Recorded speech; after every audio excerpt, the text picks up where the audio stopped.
अस्सलाम वालेकुम। जैसा कि मैंने पोस्ट में बता दिया था कि एपिसोड आज यानी कि आज क्या डेट है, रुक के जाए ज़रा, 5 जुलाई को क्यों नहीं अपलोड हुई दोपहर को 2 बजे लाइक अपने टाइमिंग पे। तो इधर 6:30 बजे की लाइट गई हुई थी और 3 बजे आई है और आप अंदाज़ा नहीं लगा सकते कैसे रो रो के मैंने मेहनतें करी थी हर किसी की, प्लीज़ दुआ करो बिजली आ जाए। मतलब इधर बहुत कम लाइट जाती है हमारी तरफ, तो अब जब गई है ना, बस फिर इस वजह से अभी मैं रीड करने वाली हूँ। अगर आज 5 जुलाई को यानी कि ये होगी टाइम अपने पे रीड वगैरह होगी, तैयार वगैरह होगी ना, तो मैं अपलोड कर दूँगी इसको आज ही 5 को। और अगर ये नहीं हुई तो आपको ये पार्ट 6 जुलाई को यानी कि कल को मिलेगा। और मैं नेक्स्ट टाइम कोशिश करूँगी कि मैं पहले ही पार्ट रेडी करके रखूँ, ठीक है। और अगर किसी को मेरी उर्दू से मसला है तो आप लोग प्लीज़ खुद रीड कर लें। आप लोग खुद रीड कर सकते हैं ना, आपकी उर्दू बेहतरीन है, तो आप लोग प्लीज़ खुद रीड कर लें। अल्लाह, क्या कहने वाली थी, खैर छोड़ें, लेकिन आप खुद रीड कर सकती हैं। नावल है यार दिलबरम, इस कलम अज़ कलम, पता नहीं हमें किसी ने कहा था कि इसनी अज़ होता है, पता नहीं, मुझे याद भूल गया, मुझे वापस से बता दीजिएगा। इस कलम या अज़ कलम रहीला ख़ान, और इसकी एपिसोड नंबर 4 है ये। और उम्मीद करती हूँ कि आपको ये एपिसोड पसंद है। आज इंतहाई इश्क की एपिसोड नहीं आएगी। अगर 5 जुलाई को इसकी आई है ना, तो इंतहाई इश्क की नहीं आएगी, क्योंकि आपको मैं रीज़न पहले ही बता चुकी हूँ। अदरवाइज़ मैं लेट नहीं करती अब। चलें जी, नावल रीड आउट करते हैं बगैर किसी देरी के। हाल प्रेजेंट। रुशानी बीबी आपको खानम भी बुला रही हैं। वो जो एक ही जगह जमी खड़ी थी, इसके सकते को मुलाजमा की आवाज़ ने तोड़ा। रुशानी पल में समझ गई थी कि उन्होंने क्यों बुलाया है। वो हाँ में सर हिलाती इसके साथ ही बिल्कुल बाहर निकल गई। तुम तैयार हो, जाओ। क्यों बेटा, शम्स को गोली लगी है, इसे तुम्हारी ज़रूरत है। हम तो जा नहीं सकते, पर तुम इसकी बीवी हो, जाओ देखो इसे। गोली? रुशाने को हैरत हुई थी, साथ ही परेशानी। थोड़ी देर पहले बात होने पर शम्स ने तो ऐसा कुछ नहीं बताया। वो तो झूठ बोला है खानम भी से। रुशाने फक्त सोच कर रह गई। वो कह रहा था गोली लगी है और बुखार भी बहुत तेज़ है। छोटी हवेली में भाई साहब की तबीयत वैसे ही नासाज है। इनको बताकर मज़ीद परेशान नहीं कर सकता। इस वक्त मेरे बच्चे को अच्छी खुराक की ज़रूरत है और वो कल से भूखा प्यासा है। इससे मुलाजमों का खाना अच्छा नहीं लग रहा। खानम भी परेशानी के आलम में बोली, लहजे में ममता सिमटी थी। ये सब आपसे इसने कहा है? रुशान ने आंखें फाड़े बोली। आंखें मत फाड़ो, वो सच्ची बोल रहा है। हाँ तो और किसने कहना था? अभी मैं अपने बच्चे से ही बात कर रही थी। मैं क्यों जाऊँ? पहले कौन सा मेरे हाथ का खाना खाते हैं? तब भी तो मुलाजमा ही बनाती है। शोहर वहाँ तकलीफ में है और तुम सवाल जवाब करी हो। जाओ तैयार हो, खाबर पहुँच रहा होगा। खानबी की आंखें दिखाने पर वो सर हिलाती नर्वस सी होती वापस अपने कमरे की जानिब बढ़ गई। दिल जोरों शोरों से धड़क धड़क कर पागल हो रहा था। सुबह होते ही हारिस माद के बंगले में दावा बोल चुका था। महत, इतना तो तय है कि ये जो कोई है तेरे घर का ही बनता है। हारिस सारी बात सुनने के बाद बोला, वो तो मुझे भी पता है, कुछ नया बोल। महत बेजारियत से बोला और सर सोफे की पुष्ट पर टिकाया। नया ये कि बाकर पकड़ा गया है, और वो क्या? वो ज़मी खा का आदमी है। हारिस अपनी नज़रें महत की खून छलकाती नज़रों में गाड़े बोला था। मज़ीद तफ्तीश से इमरान के साहब का भी पता चला है। कौन है वो?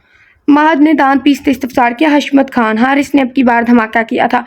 हशमत खान का खास मुलाजिम था ये, फिर इसके मुल्क छोड़ने के बाद ये हवेली में ही रहा था, पर कुछ अर्सा पहले शादाब ने इसको मुलाजमत से निकाल दिया था और ये वापस अपने घर आ गया था। हारिस की बात पर महद की आंखों में सर्द था तासर हलकोरे लेने लगा था। चेहरे पर चट्टानों की सी सख्ती दर आई थी। मतलब मामला जितना आसान नजर आ रहा है, इतना ही पेचीदा है। जबकि महद पुरसोच अंदाज में गैरमनी नुक्ते को घूर रहा था। हशमत से वो अच्छी तरह वाकिफ था और इस सारे खेल को वह गहराई से समझ चुका था। इस खेल में कोई तीसरा मुलविस है, शायद शादाब, हारिस ने कहा। जबकि महद को वह दिन याद आया जब वह इनफाल के पास सोने के बहाने ढूंढता रहता था, और इस दिन तो आधी बात महद भी सुन चुका था। गाहे बगाहे वह शादाब की नजर इनफाल पर गहरी महसूस कर चुका था। तेरे लिए एक सरप्राइज है। हारिस ने एक और धमाका किया। क्या? महद ने घूरा। बाकर ने अमरान को मारा है, वो भी? हारिस, अगर जान प्यारी है तो एक ही दफ़ा बोल।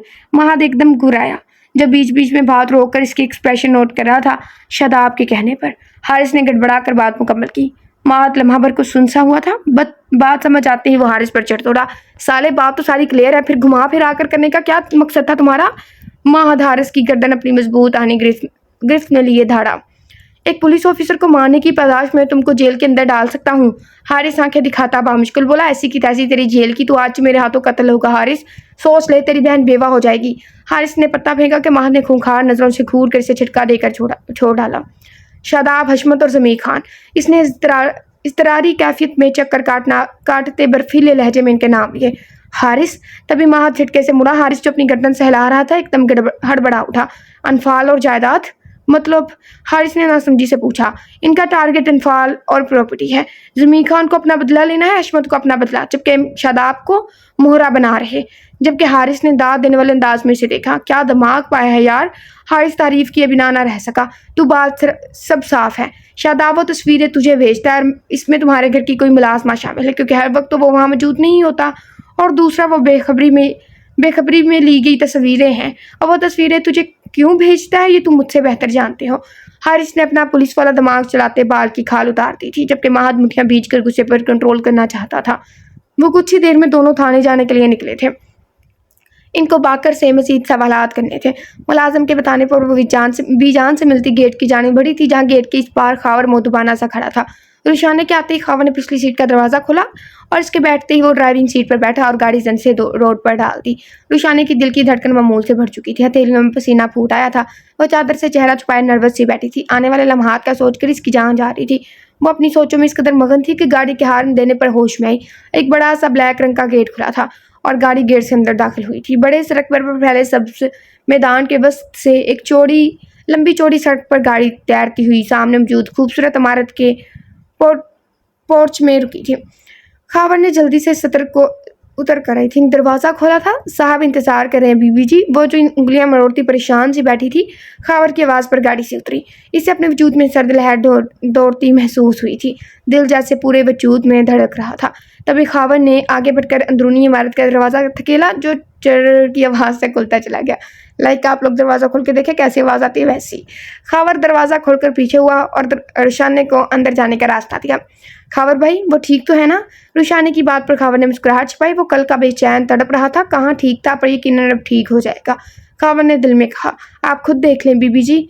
रुशाने सर हिलाती आगे बढ़ी। जैसे कदम लाउंज में रखे, खावर बाहर से दरवाज़ा बंद करके जा चुका था। रुशाने अपनी कैफियत पर हांसी हुई थी। सामने ही लाउंज में महंगा तरीन फर्नीचर सेट था और इसके चारों तरफ कमरे थे। एक जानिब से गोल दायरे की शक्ल में सीढ़ियाँ चढ़ रही थी। रुशाने ने ताहिराना नजर डाली। इसे वहाँ कोई दिखाई ना दिया था। जब भी वो तेजी से वापस पलटी, इसे घबराहट ने आन घेरा था। रुशाने ने कपकपाते हाथों से दरवाजे के दोनों हैंडल को थामा था। इससे पहले कि दरवाज़ा खोलती, भारी गंभीर आवाज़ ने साकित किया था, मत जाएं। मुकाबल की आवाज़ में वार्निंग थी, इल्तिजा थी या इस्तेहाक था कि रुशाने एक जगह जम सी गई थी। सफ़ेद शलवार कमीज में मलबूस वो कफ कोने तक फोल्ड किए वो फ्रेश सा लंबा चौड़ा वर्जिशी जिसामत का हामिल पठान इंतहा का हैंडसम लग रहा था। शहाबी रंगत में सुर्खियाँ गुली हुई थी। काले घने बाल बेतरतीब से माथे पर बिखरे थे। तभी वो कदम ब कदम इसकी जानिब बढ़ा जो हनूज खड़ी थी। इसके कैलून की खुशबू रुशाने के दिलो दिमाग पर हावी हो रही थी। इसकी आन पुश्त पर पहुंचते ही शम्स ने इसके हैंडल पर रखे हाथों पर अपने मजबूत हाथ रखे और रुशाने के बेहद करीब हुआ। रुशाने की पुश्त शम्स के चौड़े सीने से लगी थी कि वह सांस रोकी। जब भी उसके हाथों को हटाकर इसके पहलू पर रख झटके से अपने सीने में भींचा। वेलकम माय लेडी, आपको नहीं पता आपने यहाँ आकर मुझे कितनी बड़ी खुशी दी है। वह गंभीर आवाज़ में इसके कान के करीब झुका होले से बोला और इसके सर पर लप रखे। इसकी कपकपाते वजूद को अपने घेरे में लिए वो अपने वजूद की हिद्दत इसमें मुंतकिल करता इसके पहलू पर गिरफ्त मजबूत कर गया। घबराए मत, थोड़ी सी खिदमत करवाने के लिए आपको चुराया है, वो शरारत तमेज़ लहजे में बोला और इसके कंधे पर लप रखे। रुशाने ने गहरा सांस भरा। तभी शम्स ने इसको घुमा कर रुख अपनी जानिब किया। काली चादर के हाले में इसकी रंगत दमक रही थी। वो इसको दाएं बाजू के हल्के में ले सोफे की जाने बढ़ा। रुशाने इसके पहलू में सिमटी हुई धीरे धीरे कदम बढ़ा रही थी। शम्स ने 2 कदम आगे बढ़ाकर होले से इसकी चादर उतारी। ब्लैक पैरों को छूती फ्राक में बलबूस बुलबों पर रेड लिप ग्लोस लगाए घने बालों की आबशार पुष्ट पर खुली छोड़े जिसकी कुछ लटें इसके चेहरे के गिरते थे। रेड दुपट्टा गले में डाले वो लड़ते वजूद के साथ सर झुकाए खड़ी कोई मासूम सी भटकी हुई परी लग रही थी। नावल की हीरोइन ने परियां और हम चुड़ैले, है ना।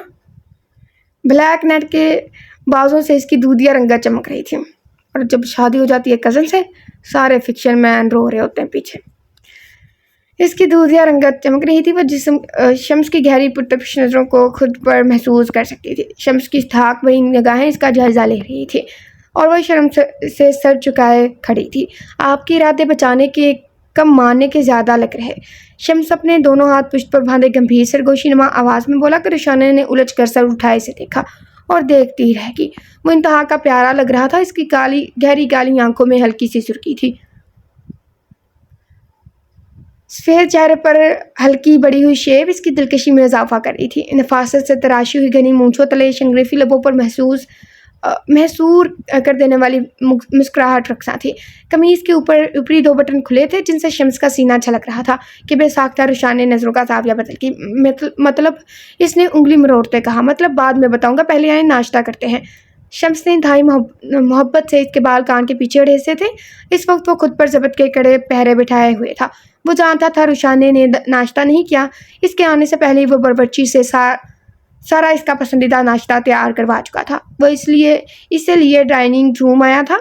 एक कुर्सी खींचकर इसके शानों से थाम कर कुर्सी पर बिठाया था और साथ वाली कुर्सी पर बड़ा जमान हो गया। गरम गरम भाप उठाता नाश्ते से सजी मेज़ देखकर रुशाने की भूख चमक उठी थी। इसके पसंदीदा आलू के पराठे, हरी चटनी, कीमा फ्राई, एग हलवा पूरी, चने बटर टोस्ट, अनार का जूस, गर्स की हर चीज़ इसकी पसंद की मौजूद थी। इतना कुछ ये खा लेगी क्योंकि हीरोइन तो चिड़िया जितनी खाती है ना। रुशाने ने खाने को देखकर शम्स को देखा जो इसे ही देख रहा था। खाएं, इसने इशारा किया। मैं अपना नाश्ता बाद में अपनी मर्जी से करूँगा। वो ज़ोमैनी लहजे में कहता अपनी चेयर से उठकर डाइनिंग रूम से बाहर चला गया। रुशाने को अपनी मौजूदगी में नर्वस होते वो देख चुका था। इसके जाते ही रुशाने ने खाना शुरू किया। इस वक्त वो भूल गई थी कि कहाँ है, याद था तो अपनी पसंद का नाश्ता। वो मज़े से हर चीज़ थोड़ी थोड़ी खा रही थी। 10 मिनट तक वो नाश्ता कर चुकी थी। तभी वो लपकू चलती बाहर आई। सामने ही वो शहाना अंदाज में सोफे की पुश्त से टेक लगाए मोबाइल पर मुतवजा था जब आहट पर चौंका। नजरें सामने खड़ी परी बैकर वजूद पर गई। इसके चेहरे पर सरासमगी सी फैल गई। दिल गद्दास होने लगा था जब ये शम्स मोबाइल सामने पड़ी टेबल पर रखता इसके पास आया। क्या आपको गोली लगी है? रुशाने ने पूछा। शम्स ने हंकार भरी। कहाँ? रुशाने इसे ठीक देख कर पूछ बैठी। तभी शम्स ने इसका नाजुक हाथ पकड़कर अपने दिल के मकाम पर रखा। यहाँ लगी है। वो इसके नकूश को दिलचस्पी से देखता बोला। अपने हाथ के नीचे वो शम्स के दिल की धड़कन महसूस कर रही थी जो दरचा भरी हुई थी। अब मुझे नाश्ता करवाएं। वो एक हाथ इसकी कमर के गिर्द डाले अपनी जानिब खींचता बोला। क्या खाएंगे आप? रुशान ने इसके सीने पर हाथ रख के फासला बनाती बोली। स्ट्रॉबेरी। वो इसके लबों को फोकस किया बोला। इससे पहले कि वो समझ पाती वो अचानक से इसके सुरख लबों पर झुका था। रुशान ने दहल कर इसका कंधा जकड़ा था जिस पर गोली लगी थी। शम्स दर्द भुलाए इसके लबों से अपनी प्यास बुझाता मसरूर सा झुका हुआ था। रुशान ने इसके आनी बाजू के सहारे में पीछे को झुकी हुई थी जबकि शम्स एक हाथ इसके सर के पीछे रखे अब इसके लबों पर झुका हुआ था। जब भी वो मज़ाहमत तर्क करती इसके कंधे को दोनों हाथों में दबोचे हुए थी जबकि शम्स इर्द गिर्द से बेगाना मसरूर सा झुका खुद को सैराब करा था। कमर पर सरसराती इसकी उंगलियों का लिमस रुशाने की सांसें सीने में उलझाने लगी थी। वो गहरे गहरे सांस भरती साफतियत पर बुखलाई थी। इसके रेशमी बाल नीचे की जानिब लहरा रहे थे और इसके बाजू के सहारे इसके कंधे को जकड़े खड़ी आंखें नीचे हुई थी जबकि शम्स ने इसके सर के पीछे बालों को हल्का सा झटका देकर इसकी गर्दन पर झुका था। खान प्लीज़। रुशाने की भीगी आवाज़ पर शम्स ने अपना चेहरा इसकी गर्दन से निकाला और मखमून निगाहों से इसे देखा। इसकी आंखों में खुमार की सुर्खी देकर रुशाने की आंखों में आंसू जमा होने लगे थे। तभी शम्स ने इसे खींचकर अपने सीने में भींचा। आंसू क्यों मेरी जान? मैंने फक्त अपना नाश्ता किया है जो कि आपने ठीक से करने नहीं दिया। शम्स इसके बाल सहलाता जज्बात से बोझल आवाज़ में बोला। मुझे डर लग रहा है, बहुत ख़राब है, मेरी सांसें बंद हो रही थी, मुझे लगा मैं मर जाऊँगी। वो तड़प कर कहती इसके सीने में मुँह छुपाए बोली। इसकी शिद्दतों की छोटी सी रिमक पर घबरा उठी थी।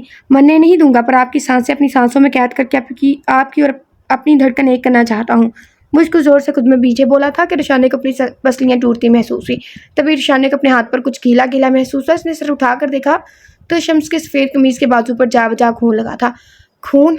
रुशाने की हल्की सी चीख निकली। शम्स जो दर्द को जब्त किए रुशाने को खुद में पीछे खड़ा था इसकी चीख पर अपने कंधे को देखा जहाँ से खून पट्टी होने के बावजूद दबाव के तहत इसकी शर्ट को रंग चुका था। रुशाने आंखें फाड़े देख रही थी। तभी अपनी हरकत याद आते ही फूट फूट कर रोती। सॉरी खान, सॉरी, ये मेरी वजह से हुआ है, मुझे पता नहीं चला। वो रोती ही मुसलसल सॉरी करती इसके कांधे को देख रही थी। रिलैक्स, कुछ नहीं हुआ। हीरो को तो 10 गोलियां लग जाए तब भी कुछ नहीं होता। शम्स इसका चेहरा हाथों के प्यालों में भरे इसकी भीगी आंखों में अपनी काली गहरी आंखें गाड़े बोला। नहीं, वो खून, आपको गोली लगी और मैं वो शर्मिंदा सी बात अधूरी छोड़कर इसके सीने से लगी। रुशाने मत रोएं, कुछ नहीं हुआ, मैं ठीक हूँ, बस छोटा सा जख्म है। वो इसे पचकारते बोला और इसे अपने साथ ले कमरे की जाने बढ़ा कि रुशाने ने कदम रोक लिया। शम्स ने आबरू चुकाई गोया रुकने की वजह जानना चाहिए। मुझे नहीं जाना, बस ऊँसू करती बोली। तो क्या अकेले इधर बैठी रहेंगी जबकि मुझे ज़रूरत है आपकी? शम्स की ज़ुमाइनी बात पर उसको अपनी वजूद से आग निकलती महसूस हुई थी। चेहरा तपकर भाप छोड़ने लगा था।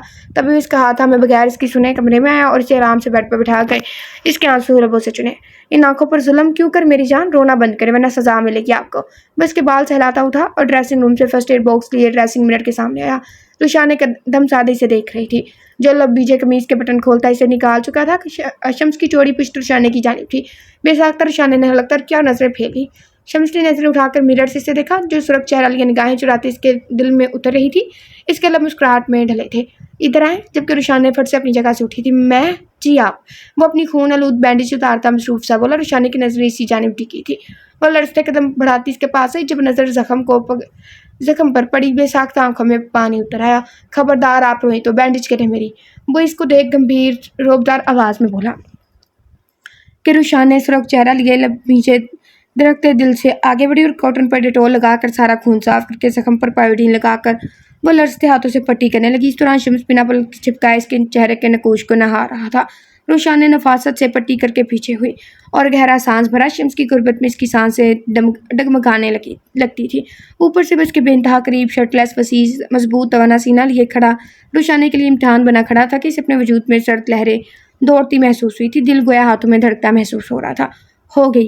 वो इसकी खुद पर जमी नजर देख मध्यम आवाज में बोली, कपड़े निकाले मेरे, ब्लैक ड्रेस निकालिएगा। वो इसको हनूज लो देती निगाहों से देखता बोला, जबकि रुशाने तेजी से सर हिलाती सारी चीज़ें समेट कर इसकी निगाहों से छुपने के लिए ड्रेसिंग रूम में बंद हो गई और शम्स मुस्कुराता वाशरूम में चला गया। रुशाने धड़कते दिल से वार्डरोब खोली और इसमें से हैंग किया ब्लैक सूट निकाला। इसकी हालत गोया यूं थी जैसे अभी ज़मीन बोझ हो जाएगी। शम्स का इसहाक भरा लहजा इसे अपने काम कहना रुशाने के दिल की दुनिया में उथल पुथल कर गया था। वो शम्स का सूट निकाल के इसे बेड पर रखती जल्दी से बाहर निकल गई। कुछ देर बाद वो फ्रेश सा ब्लैक ट्राउजर में बाहर आए। कमरे में तायराना निगाह डालकर लेकर ड्रेसिंग रूम बंद हो गया। 20 मिनट बाद रुशान ने ट्रे में सूप रखे छोटे छोटे कदम लेती कमरे में आई, जहाँ सामने ही वो बेड पर नीमदराज आंखें मोदे लेटा इसी के इंतजार में था। कहाँ थी आप?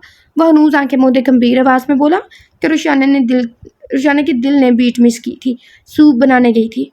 रुशाने इसे देखकर बोली, जो ब्लैक ड्रेस में पहले से भी ज्यादा खूबसूरत लग रहा था। सूप नहीं पीऊंगा मैं। वो आंखें खोले इसको देखता बोला, जो सरापा क़यामत बनी खड़ी थी। क्या खाना मैं वो बना देती? रुशान ने इसे देख पूछा। आप बस मेरे पास आएं। वो बोझल आवाज में बोलकर रुशाने को कपकपाने पर मजबूर करके, आपने नाश्ता नहीं किया, सूप भी नहीं पी रहे, तबीयत खराब हो जाएगी। वो फिक्रमंदाना आवाज में बोली और ट्रे उठाए इसके पास आई। तुम भूल रही हो लड़की, वो हीरो है। वो कुछ भी ना खाएगा 10 दिन महीना भी, तो वो तब भी जिंदा रहेगा। प्लीज थोड़ा सा पी ले। इस वक्त मेरा जूस पीने का मन और आप सूप पिला रही। वो इसी तरह नीमदराज इसका जायजा लेता बोला, पहले ये पी लें फिर जूस भी पी लीजिएगा। रुशान ने इसकी बात समझे बगैर बोलकर शम्स की आंखों की चमक पड़ी। वो इसके पास कुछ फासले पर बैठकर लड़ते हाथों से सूप पिलाने लगी। बस 3-4 चम्मच के बाद शम्स ने इनकार कर दिया। रुशाने ने बोल साइड टेबल पर रखा और उठ खड़ी हुई। सर दबाएं, दर्द हो रहा। शम्स तो उंगलियां पेशानी पर रखे बैकग्राउंड से टेक लगाए बोला, जबकि रुशाने हाँ में सर हिलाती इसके करीब बैठी और अपने नाजुक हाथों से सर दबाने लगी। कुछ तकफ के बाद शम्स ने इसकी कमर में हाथ डालकर इसे अपनी जानिब खींचा था कि वह तवाज़ुन बरकरार न रखती शम्स के सीने पर गिरी। रुशाने ने हैरत से फटी आंखों से सर उठाकर इसे देखा, जिसकी आंखों में छलकते तकाजों पर रुशाने की रीढ़ खेती में सनसनाहट सी दौड़ गई थी कि बेसाख्ता वो छुपने को शम्स के सीने पर सर टिका गई। शम्स ने इसका रुखसार अंगूठे से सहलाते सरगोशी में पूछा। रुशाने ने इसके लिमस पर आंखें मोड़ दी। मेरी जान, ब्लैक ड्रेस पहनकर आते वक्त सोचना चाहिए था कि जिसके पास जा रही है वो आपको इस कलर में देखने के लिए दीवाना है। जाने अनजाने में मेरे जज्बात में तूफान बर्पा कर चुकी हैं। इस अनायत पर शुक्रिया। अपने अंदाज से बोलूँगा। बस जज्बात से चूर आवाज़ में बोल कर इसकी कमर पर गिरफ्त मजबूत करते बोला, आपने जूस पीना? ले आऊँ? वो इसके करीब इसकी खुद पर झुकते देख जल्दी से बोली, वही पीने लगा हूँ। शम्स ने इसका निचला लब मसला और इसका दुपट्टा निकाल कर फर्श पर उछाल दिया। रुशान ने बगैर दुपट्टे के इसके सामने पड़ी थी। खान, इस रुशान ने तड़प उठी। खान की जान, खान पर भरोसा रखें, बस कुछ देर मुझे खुद को महसूस कर लेने दें।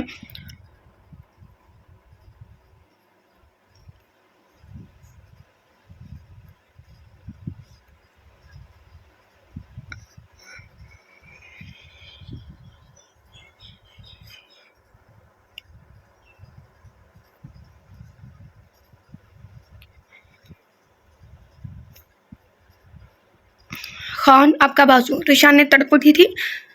आप क्यों खुद को बेसुकून कर रहे हैं? वो परेशानी से गोया यूँ रुकना चाहा कि शम्स करवट के बल लेट कर इसे खींच कर अपने सीने में भींचे। इसके कान के ऊपर झुक कर बोझल आवाज़ में सरगोशी की। आपकी मौजूदगी मेरे लिए सुकून का बाइस है रुशान ने, और आपसे दूरी अजाब है। खान मुझे घर जाना है। रुशान ने इसके सीने में मुँह छुपाए इसकी शिद्दत से घबराती बोली। अभी जाने का मत बोले मेरी जान, दिल नहीं करा आपको भेजने का। इधर ही रह जाए मेरे पास। आपके बाल बहुत खूबसूरत हैं। वो इसके बालों में गहरा सांस भरता बोला। आपकी आंखें मुझे बेहद पसंद हैं। वो आंखों पर झुका, इन पर मोहब्बत की मोहर सबत की। आपके गुलाबी रुखसार मुझे अट्रैक्ट करते हैं। दिल इन मुलायम रुखसारों की नरमाहट महसूस करने के लिए मचल उठता है। अब की बार रुखसारों पर अपनी गाल सहलाई। आपकी नाक, छोटी सी नाक, बहुत प्यारी है। मैं यही सोचती रहती हूँ, हमेशा राइटर्स ये लिखते हैं छोटी सी नाक, पता नहीं कितनी छोटी होगी।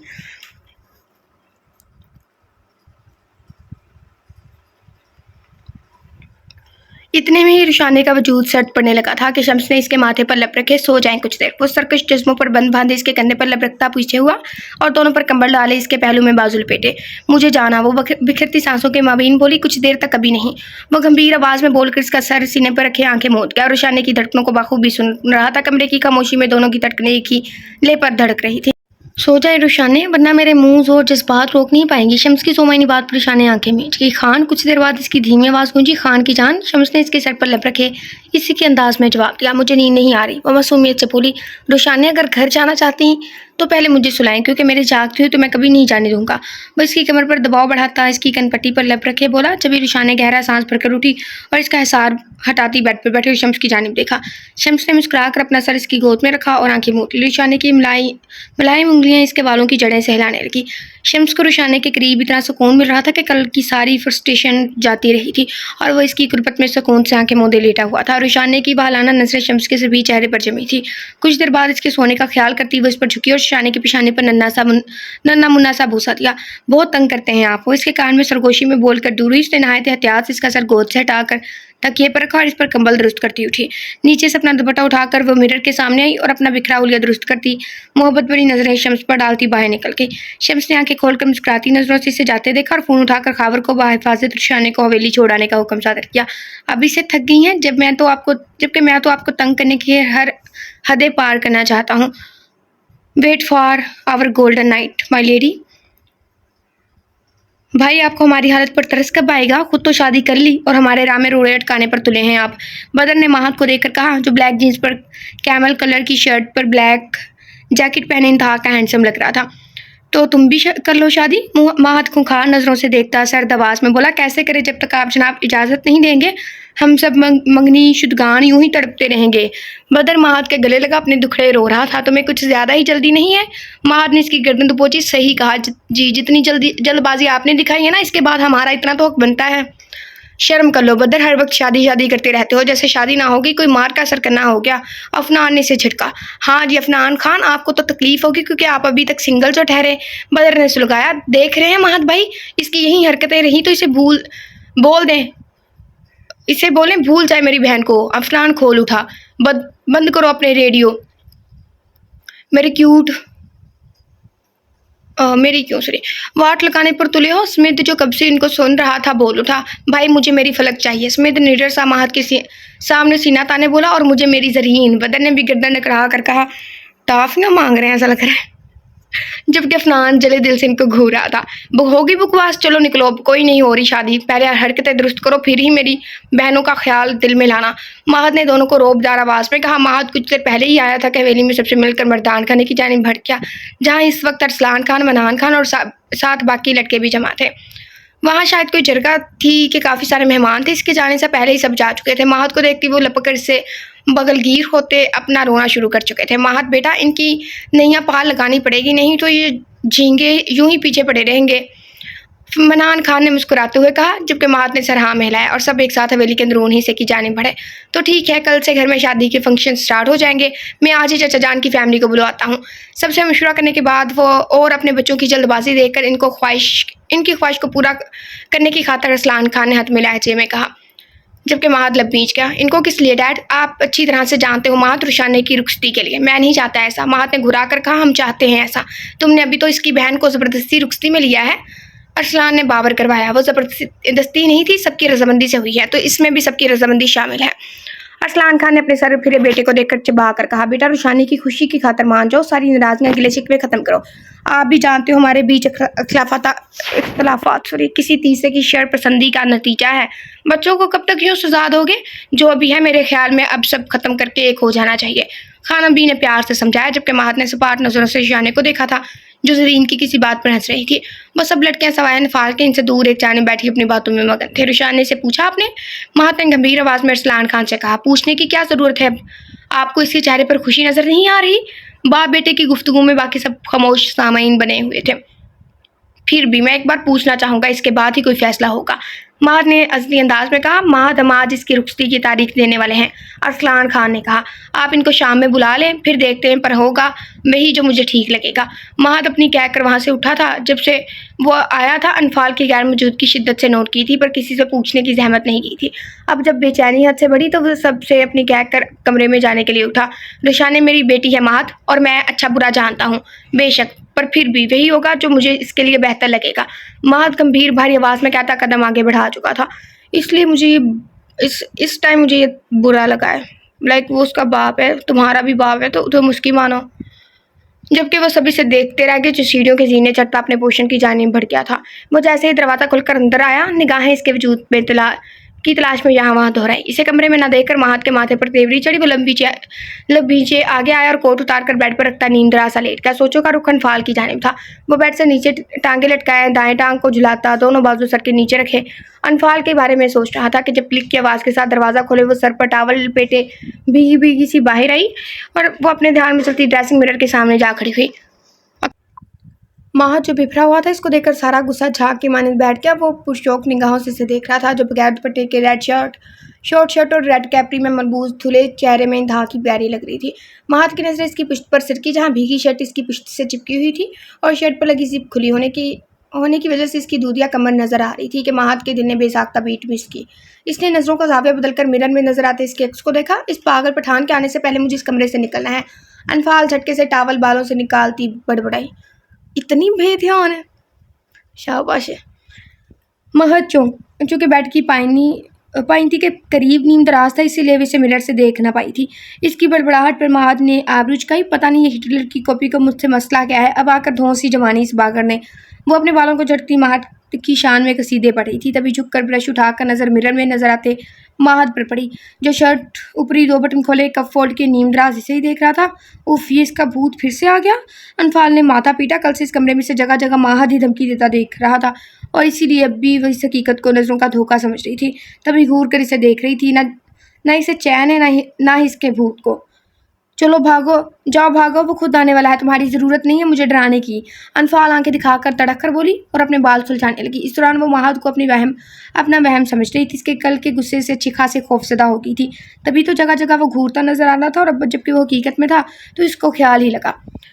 आप और हम दोनों ही जानते हैं कि इंसान को खौफ भी होता है ना, तो तसव्वुर मतलब लाइक कर सकते हैं, लेकिन नज़र नहीं आता, हकीकत में नज़र नहीं आता। हम अपने तसव्वुर में देख सकते हैं बंदे को कि वैसे घूर रहे थे ऐसे कुछ भी, लेकिन हकीकत में नज़र नहीं आता। बट ये नावल है, फिक्शन है, तो फिक्शन में कुछ भी हो सकता है।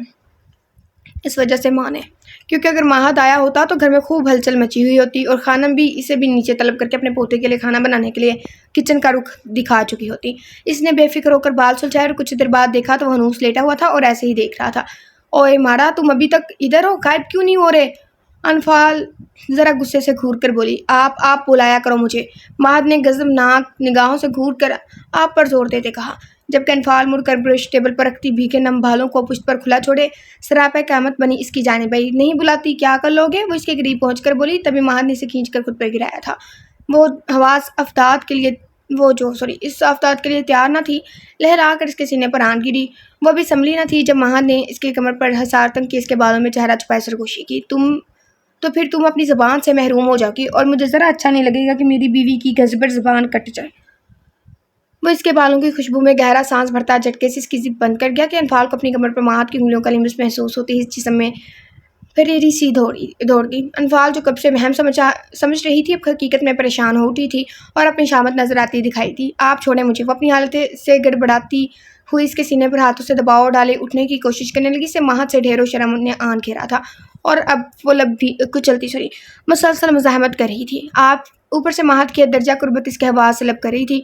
इसकी मज़ाहमत को खातिर में न आते महत ने इसकी कमर पर उंगलियों का दबाव डालकर चेहरा गर्दन में छुपाया। इस अनफाल की कुर्बत में सुकून मिल रहा था। वो जो बेचैन था वो सारी बेकरारी तमाम हुई थी। दिल में भड़कती आग पर इसकी कुर्बत फवार बनकर बरसी थी। मैंने सुना है मेरी बीवी काफ़ी बेसुकून थी मेरे बगैर, ऐसा? महत ने गंभीर आवाज़ में तायद चाही। पत्थर पर दरार पड़ना शुरू हो चुकी थी। वो पिघल रहा था अनफाल की गुर्बत में। इस कलिमे से इसका वजूद महत के दिलो दिमाग पर सरूर तारी कर रहा था। वो जो दिन वहाँ बेचैन हो रहा था, अब इसको बाजू में भरे अपने दिल की कैफियत पर खुद बह रहा था, जो इसको महसूस करने छूने के लिए मचल रहा था। नहीं तो मैं बहुत खुश थी। वो इसकी गिरफ्त में कसमसा कर बोली, क्या कर रहे हैं आप? अपनी गर्दन पर इसके लिमस को महसूस करती लड़खड़ाहट की आवाज़ में बोली। वो इसके कालर को मुट्ठी में दबोचा, अपनी बीवी के सुकून का इंतज़ाम कर रहा, जबकि अनफाल ने ज़ोर से आंखें मीच रही थी। इसका नन्हा सा दिल सूखे पत्ते की मानिंद लरस रहा था। महत का ये रूप इसके चौदह तबक रोशन कर गया था। मैं खानम बी को बताऊंगी, आप मुझे। अनफाल बात दूरी छोड़कर लब दांतों तले दबा की, इतनी बेवकूफ़ लगती तो नहीं हो फिर भी अगर इस कमरे की बातें बाहर गईं तो तुम्हारे लिए ही मसला होगा, और वो मसला मेरी गुर्बत है। समझ आई मेरी बात? वो इसके बालों की भीगी लटकों खींच धमकी अमेज लहजे में बोला। दो महद अनफाल पर बुरी तरह छाया हुआ था। पीछे हटें। वो इसकी सुलगती सांसें अपने चेहरे पर महसूस करती नढाल सी बोली। महत की गुर्बत इसके लिमस से एक अनजाने सा जज्बा सर उभारने लगा था। दिल गद्दास होने लगा था। धड़कने दर्जा बढ़ गई थी और सांस थूकने की मानी चल रही थी। क्या कर रही थी तुम कि कह रही थी तुम कि पागल पठान के आने से पहले निकलना है? वो इसके हाथ सीने से हटाकर दाएं बाएं पिन करता मजीद करीब होता बोला, इतना कि अनफाल की नरम गरम तेज़ तेज़ चलती सांसें अपने चेहरे पर महसूस हो रही थी। नहीं तो? अनफाल बिखरे तनफ़ुस के माबीन बोली। महद ने मुस्कुराहट दबाई, जो अपने बचाव के लिए इसकी दुनिया भुला देने वाली गुर्बत में भी जवाबी कार्रवाई से बाज नहीं आई थी। झूठ बोल रही हो? महद ने इसकी लड़ती पलकों को हल्का सा छुआ। मैंने आपसे नहीं कहा था। वो लब बसोरती बोली। तो किससे कहा था? आपके भूत से। मेरी बीवी को इतना प्यार है कि हर जगह मैं नजर आता? महद ने निचले लब का किनारा दांतों में दबाए से सुलगाया। आप क्यों मुझे परेशान कर रहे हैं? वो फट से आंखें खोलती रूहान सी आवाज़ में बोली। इसके दिल की हालत अजीब हो रही थी, क्योंकि मैं हक रखता हूँ। महद गहरी नज़रों से इसे देखता बोला कि अनफाल की आंखों में नमी जमा होने लगी। महद बगौर से देख रहा था। एकदम इसके चेहरे पर गुस्से से सुर्खी छाई थी। आंखों के गोशे सुर्खी में डले थे। ये याद आते ही कि शदाब इसकी बीवी पर नजर रखे हुए है, और वो इसको इन तस्वीर में देख चुका था, जिनमें अनफाल बगैर दुपट्टे के थी, जिनमें वो बेतरतीब हालत में सोई हुई थी, जबकि इसे देखने का, सोचने का, इसे महसूस करने का, छूने का गर्ज के हर हक सिर्फ और सिर्फ इस महद अरसलान खान का था। इसका दिल करा था अभी जाकर शदाब की आंखें नोच ले, जिन गंदी नज़रों से इसने अनफाल को देखा होगा। इस दिमाग को कुचल दे जिससे इसने अनफाल के बारे में सोचा होगा। इस दिल को निकाल कर इससे पैरों तले मसल दे जिससे इसने अनफाल के बारे जज्बात रखे होंगे। महद की लहू छलकाती आंखों में देखकर अनफाल का चेहरा जर्द पड़ा था। अब इसकी पनाहों में हौले हौले कांपने लगी थी। इसका चेहरा संजीदा था, माथे की रगें उभर आई थी, और वह सर्द निगाहों से इसके नकोश पर नजरें जुमाए हुए था। तुम कमरे से बाहर नहीं जाओगी। महद भारी आवाज़ में हुक्म दिया और उस पर से उठ खड़ा हुआ, जबकि अनफाल भी जल्दी से उठकर इससे दूर जा खड़ी हुई। महद ने इसकी हरकत पर कटेली नज़रों से देखा और सर झटक कर शर्ट के बाकी के बटन खोलने लगा।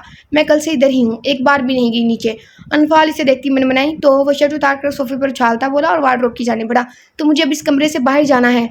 अनफाल इसकी चौड़ी पुश्त को देखकर हरकत करती निगाहें झुकाए बोली, जबकि महद ने पलट कर सर्द निगाहों से घूरा। वो जानता था कि रात के हवाले से खानम भी शादी और इसके बच्चों को बुला चुकी होंगी, और कुछ ही देर में वो पहुंचने वाले होंगे, जबकि महद इस वक्त इन दोनों बहन भाइयों को अपने सामने बर्दाश्त नहीं कर सकता था, और ना अनफाल को अकेले जाने दे सकता था। नहीं जाना मतलब नहीं जाना। महद वार्निंग देती नज़रों से सर्द लहजे में बोला। आप हर बात ज़बरदस्ती नहीं मनवा सकते। अब क्या मैं अपने ही घर में नहीं फिर सकती? अनफाल गुस्से से बोली। नहीं फिर सकती। बिना मेरी इजाज़त के तुम इस कमरे से बाहर भी कदम नहीं रखोगी। वो इसकी आंखों में देखता बावर करवाता बोला। मैं जाऊंगी। वो पैर पड़ती बोली और सोफे पर पड़ा दुपट्टा उठाकर तेजी से दरवाजे की सीमत पड़ी, जबकि महद जो खुद पर जब्त किए खड़ा था बिजली की तेजी से इसके सर पर पहुंचकर इसकी कोशिश नाकाम बनाते इसे बाजू से दबोच कर अपनी जानिब खींचता और बगैर संभलने का मौका दिए कंधे पर उठाकर बेड की जानिब बढ़ा। छोड़े मुझे। वो पाँव हिलाती इसके बाजू से थामे घुराई, जबकि महद इसकी सुने बगैर बेड पर पटक चुका था। अनफाल की चीख निकली। महद तनी रगों से इस पर झुका। इसको शर्टलेस देख खुद पर झुका देखकर अनफाल ने घूंट भरा और जोर से आंखें मीची, गोया बचने की नाकाम कोशिश की।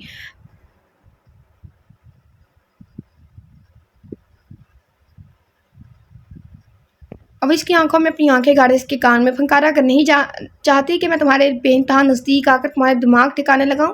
तो चुपचाप यहाँ पड़ी रहो। महद पीछे हुआ और इसे देखा जो आंखों में आंसू जमा किए शिकवकना नजरों से इसे देख रही थी। आप बहुत जालिम है, जल्लाद है, मैं बड़े पापा को बताऊंगी, बताकर अपने लिए मुश्किल बढ़ाओगी और खबरदार जो यहाँ से हिली तो। वो सपाट अंदाज में कहता वार्डरोब से ग्रे ट्राउजर लिए वॉशरूम बंद हो गया। कुछ देर बाद वो बाहर आया तो अनफाल ऊंधे मुंह लेटे रोने का शुगल फरमा रही थी। नाटकबाज। महज जेरे लब बड़बड़ाया पर नजरें कमरे की बिखरी हालत पर गई तो सांस खींच कर रह गया। वो टावल से बालों का पानी खुश्क करता आईने से मुसलसल इसके वजूद को देख रहा था जो होले होले लड़ रहा था। मुझे अपने रूम से अपनी किताबें लेनी है। वो इसकी मौजूदगी महसूस करती यूं ही लेटी बोली, आ जाएंगी। और कुछ महज सपाट नजरों से देखता बोला, इनके पाँव नहीं है जो आ जाएंगी, मैं खुद ले आती। वो सूसू करती उठ बैठी पर नजरें इसके शर्टलेस सीने पर पड़ी तो फौरन नीचे झुका की, अनफाल मुझे ज्यादा खुद में मत उलझाओ वरना मैं तुम्हें खुद में ऐसा उलझाऊंगा कि इस कमरे से तुम्हारा निकलना नामुमकिन बना दूंगा। इसलिए बेहतर है कि जो मैं कहता हूँ इस पर अमल किया करो, क्योंकि अभी तुम्हारा ये नाजुक सरापा मुझे बर्दाश्त करने की सकत नहीं रखता। वो ज़ुमैनी लहजे में कहता दीवार में लगे इंटरकॉम की जाने बढ़ा और मुलाजमत से अनफाल की किताबें लाने का कहकर इसकी जाने बढ़ा। ऐसा एक कमरा मुझे चाहिए, बस अंदर ही बैठी रहो। मैं, मेरी किताबें और मेरे आप लोग जिनके साथ मैं नावल अपलोड करके दे जाऊँ, और ऐसे ही एक इंटरकॉम फ़ोन करूँ। मेरी बहन आराम से सारा कुछ करती है। जूता उतार के न मारते हैं, सुन लिया तो।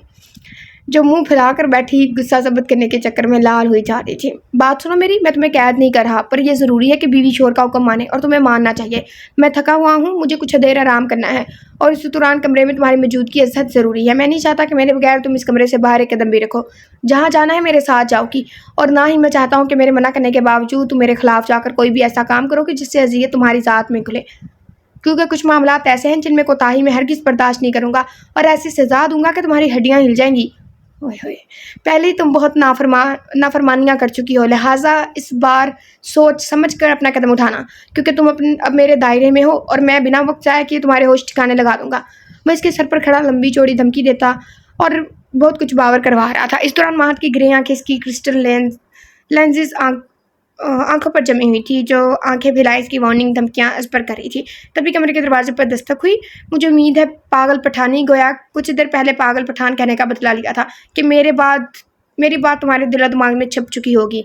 महद ने अपने अजली अंदाज में कहा। सर्द नजरें इसके चेहरे पर बोसा देती बालों की लट पर गई, जो इस वक्त महद को अपनी रकीब लगी थी। किसराइगी से इसने हाथ बढ़ाकर इसके चेहरे पर बोसा देती बालों की लट को हल्का सा झटका देकर कान के पीछे दरवाजे की जानिब बढ़ा, जबकि अनफाल मुंह बसोरती इस डैशिंग हीरो को देख रही थी, जिसके फूले मसल, चौड़ा मजबूत सीना, खूबसूरत पठान नैनकुश और इस पर महद का अजली गुस्सा रोबो जलाल किसी को भी मार देने के लिए काफ़ी था। जब भी तो इसके ज़रा सा गुस्सा करने पर अनफाल की जान जाती थी, पर यह कुछ वक्त के लिए होता था। वो फिर से अपनी शेरनी वाले रूप में आती थी।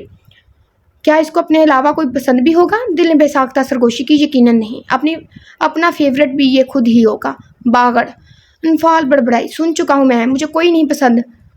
महद अरसलान खान खुद का फेवरेट है, पर फीमेल्स में तुम मेरी फेवरेट लिस्ट में दूसरा दर्जा रखती हो। वो गर्दन तिरछी किए दायां अब्रू झुकाकर बोला और दरवाज़ा खोला। जबकि अनफाल का दिल इसकी बात पर स्पीड पकड़ चुका था। वो बेड पर बैठी इसकी पुष्ट घूरे जा रही थी। अब इसने ये नहीं सोचा होगा कि ये दूसरा दर्जा रखती है, इसने ये सोचना कि पहला कौन रखती है। ये औरत की फितरत होती है। यहाँ पे ना भी लिखा होता ना, अगर ये रेल में होता तो उसने ऐसे ही सोचना था। मुलाजमा के हाथ से अनफाल की किताबें लेते महद ने बगौर से देखा, जो अपनी आंखें घुमाती अंदर झाँकने की कोशिश कर रही थी, पर महद के चेहरे पर बर्फीले तासरात देखकर अपनी निगाहें झुका की। आज के बाद मेरे कमरे के आसपास भी मत भटकना, वरना वो दिन तुम्हारा इस दुनिया में आखिरी होगा। महद इसके झुके सर को देखकर फंकारा, जब भी वो सरेला 3-2-11 होगी। इसकी ये मशकूक हरकत महद जैसे ज़हीन बंदे से मख्फी नहीं रह। महद इससे बाद में पूछ करने का सोचकर दरवाज़ा लॉक किए वापस पड़ा। इन किताबों को हाथ तब भी लगाऊंगी जब ये कमरा 5 मिनट में पहली वाली हालत में करूँगी। वो किताबें टेबल पर रखता बेड की जानिब बढ़ा और इसकी करीब नीम दराज हो गया, जबकि अनफाल इसके यूं पास आकर लेटने पर उछल कर दूर हुई। ये मेंढक की तरह उछलना कूदना छोड़ दो, क्योंकि तुम्हारा ठिकाना मेरी बाहें हैं। जहाँ उछलना तो दूर, तुम हिलने से भी कासिर होगी। महद गंभीर भारी आवाज़ में कहकर ऊंधे मुंह लेट कर तकिए में चेहरा छुपा गया, जबकि अनफाल सर पर दौड़ते दिल को संभालती इसके ज़ुमैनी जुमलों पर गुस्से से सुरख होती इसको घूर रही थी। वो इसको जवाबी कार्रवाई करना चाहती थी, पर जानती थी कि महद अब की बार इसकी गर्दन में रोड़ देगा। तभी चुपचाप दिल में कोसती अपना फैलाया कमरा फिर से समेटने लगी। अस्सलाम वालेकुम खान की जान। शम्स खान की शोखी से भरपूर आवाज़ स्पीकर में गूंजी। वालेकुम सलाम। रुशान ने मध्यम आवाज़ में बोली, जनाब 2 घंटे की मुलाकात मेरे यार पर इस कदर भारी पड़ी है कि आप कॉल मैसेज का जवाब नहीं दे रही, तो वसल की इस रात के बाद का क्या मंसूबा अपनाने का इरादा है? क्योंकि दूर तो आपको जाने नहीं दूंगा। वो ज़ोमैनी लहजे में बोझल आवाज़ में बोलकर रुशाने की धड़कनें मुतशिर कर गया। खान प्लीज़, वो रहान सी आवाज़ में बोली, वो जब लेते हैं नाम अपने होठों से। आगे आप खुद ही पढ़ लो। शम्स की भोजल आवाज़ पर रुशाने को अपना दिल कानों में धड़कता महसूस हुआ। गाल सुरख अंधारी हो गए थे। मैं बंद कर रही। वो झुंझला कर बोली, इधर आप बंद करेंगी, इधर मुझे अपने सामने पाएंगी। अब सोच लें। शम्स नाभी लबों पर शरीर मुस्कुराहट सजाए रुशाने को तंग कर रहा था। आप कहीं तो आ जाऊं। मुलाकात के लिए दिल तड़प रहा है। रुशाने की जवाब से खामोशी पर शम्स ने फिर से ज़ोमैनी लहजा अपनाया। नहीं मत आए। रुशाने दिल पर हाथ रखती धड़कने संभालती बोली, जैसे मेरे यार की ख्वाहिश। नहीं आता। क्या कर रही हैं? कुछ नहीं। रुशाने लब कुचलती बोली, आज मेरी फैमिली आ रही है रुखसती की तारीख लेने। महत पूछेगा आपसे, इसलिए आपने इस रुखसती के लिए इकरार करना है। मैं ना बिल्कुल ना सुनूं। जवाब हाँ होना चाहिए और मेरे हक में होना चाहिए। आप जानती है ना कि रुखसती किस कदर ज़रूरी है, और इस मुलाकात के बाद तो जल्द से जल्द अहम हो गई है, वरना दूसरी सूरत में आप इसी वक्त मेरे रूम में मेरी सेज सजाए बैठी होंगी। शम्स ने भारी आवाज़ में इसे बावर करवाया, जबकि रुशाने ने हलक तर्क किया और जी कहते ही जल्दी से काल काट दी, क्योंकि शम्स अपनी बातों से ही इसकी जान निकालने के दर पर होता था। मेरी और फक्त मेरी बनने के लिए तैयारी शुरू कीजिए। तब इसका मैसेज आया। शम्स का मैसेज पढ़कर रुशान ने गहरा सांस भरकर बेड पर ढेर से गई। इसकी शिद्दत भरी बातों से आंखों में नमी तैरने लगी। भतीजे, मैं पाकिस्तान आ गया हूँ, हशमत ने कहा। चाचा जान, मैं कल ही आपसे मिलने आता हूँ। तुम मुझे मिलने की बजाय अपने चाचा का दिया काम करो बेटा। वो लड़की जिससे हमारा कोई वास्ता नहीं है, इसके नाम हमारी करोड़ों की जायदाद है। मैं चाहता हूँ वो मुझे मेरे हिस्से की जायदाद मिल जाए, और तुम्हें वो लड़की। आप भले वास्ता ना रखे, पर मेरी जान है वो लड़की। चाचा बस कुछ दिन और, मौका मिलते ही मैं इसे इसके शोर से छीन लूंगा। शादाब मजबूत लहजे में बोला, इस लड़की को लेकर मेरे पास आना बेटा, क्योंकि इस जगह से कोई वाकिफ नहीं है। मैंने तो पहले ही कहा था। मतलब लाइक आप लोगों से पूछा था, आप लोग में से अक्सरियत ने शादाब ही कहा था, मुझे भी शादाब ही लगा था। और मैं आप लोगों को एक टारगेट दे रही हूँ, इस वीडियो पर 500 लाइक होंगे तो मैं नेक्स्ट एपिसोड पोस्ट कर दूँगी। एपिसोड नंबर 5 लॉन्ग पोस्ट करूँगी थोड़ी, और अगर ना हुए तो नॉर्मल। तो इसलिए सोचें कैसे लाइक बढ़ाने हैं।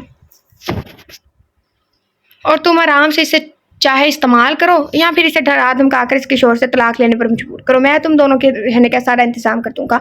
हशमत खबासत से बोला, ठीक है चाचा, फिलहाल मैं मोरी और रुमाना को लेकर हवेली जा रहा हूँ। मौका देकर अपना अगला काम करते आपके पास आ जाऊँगा।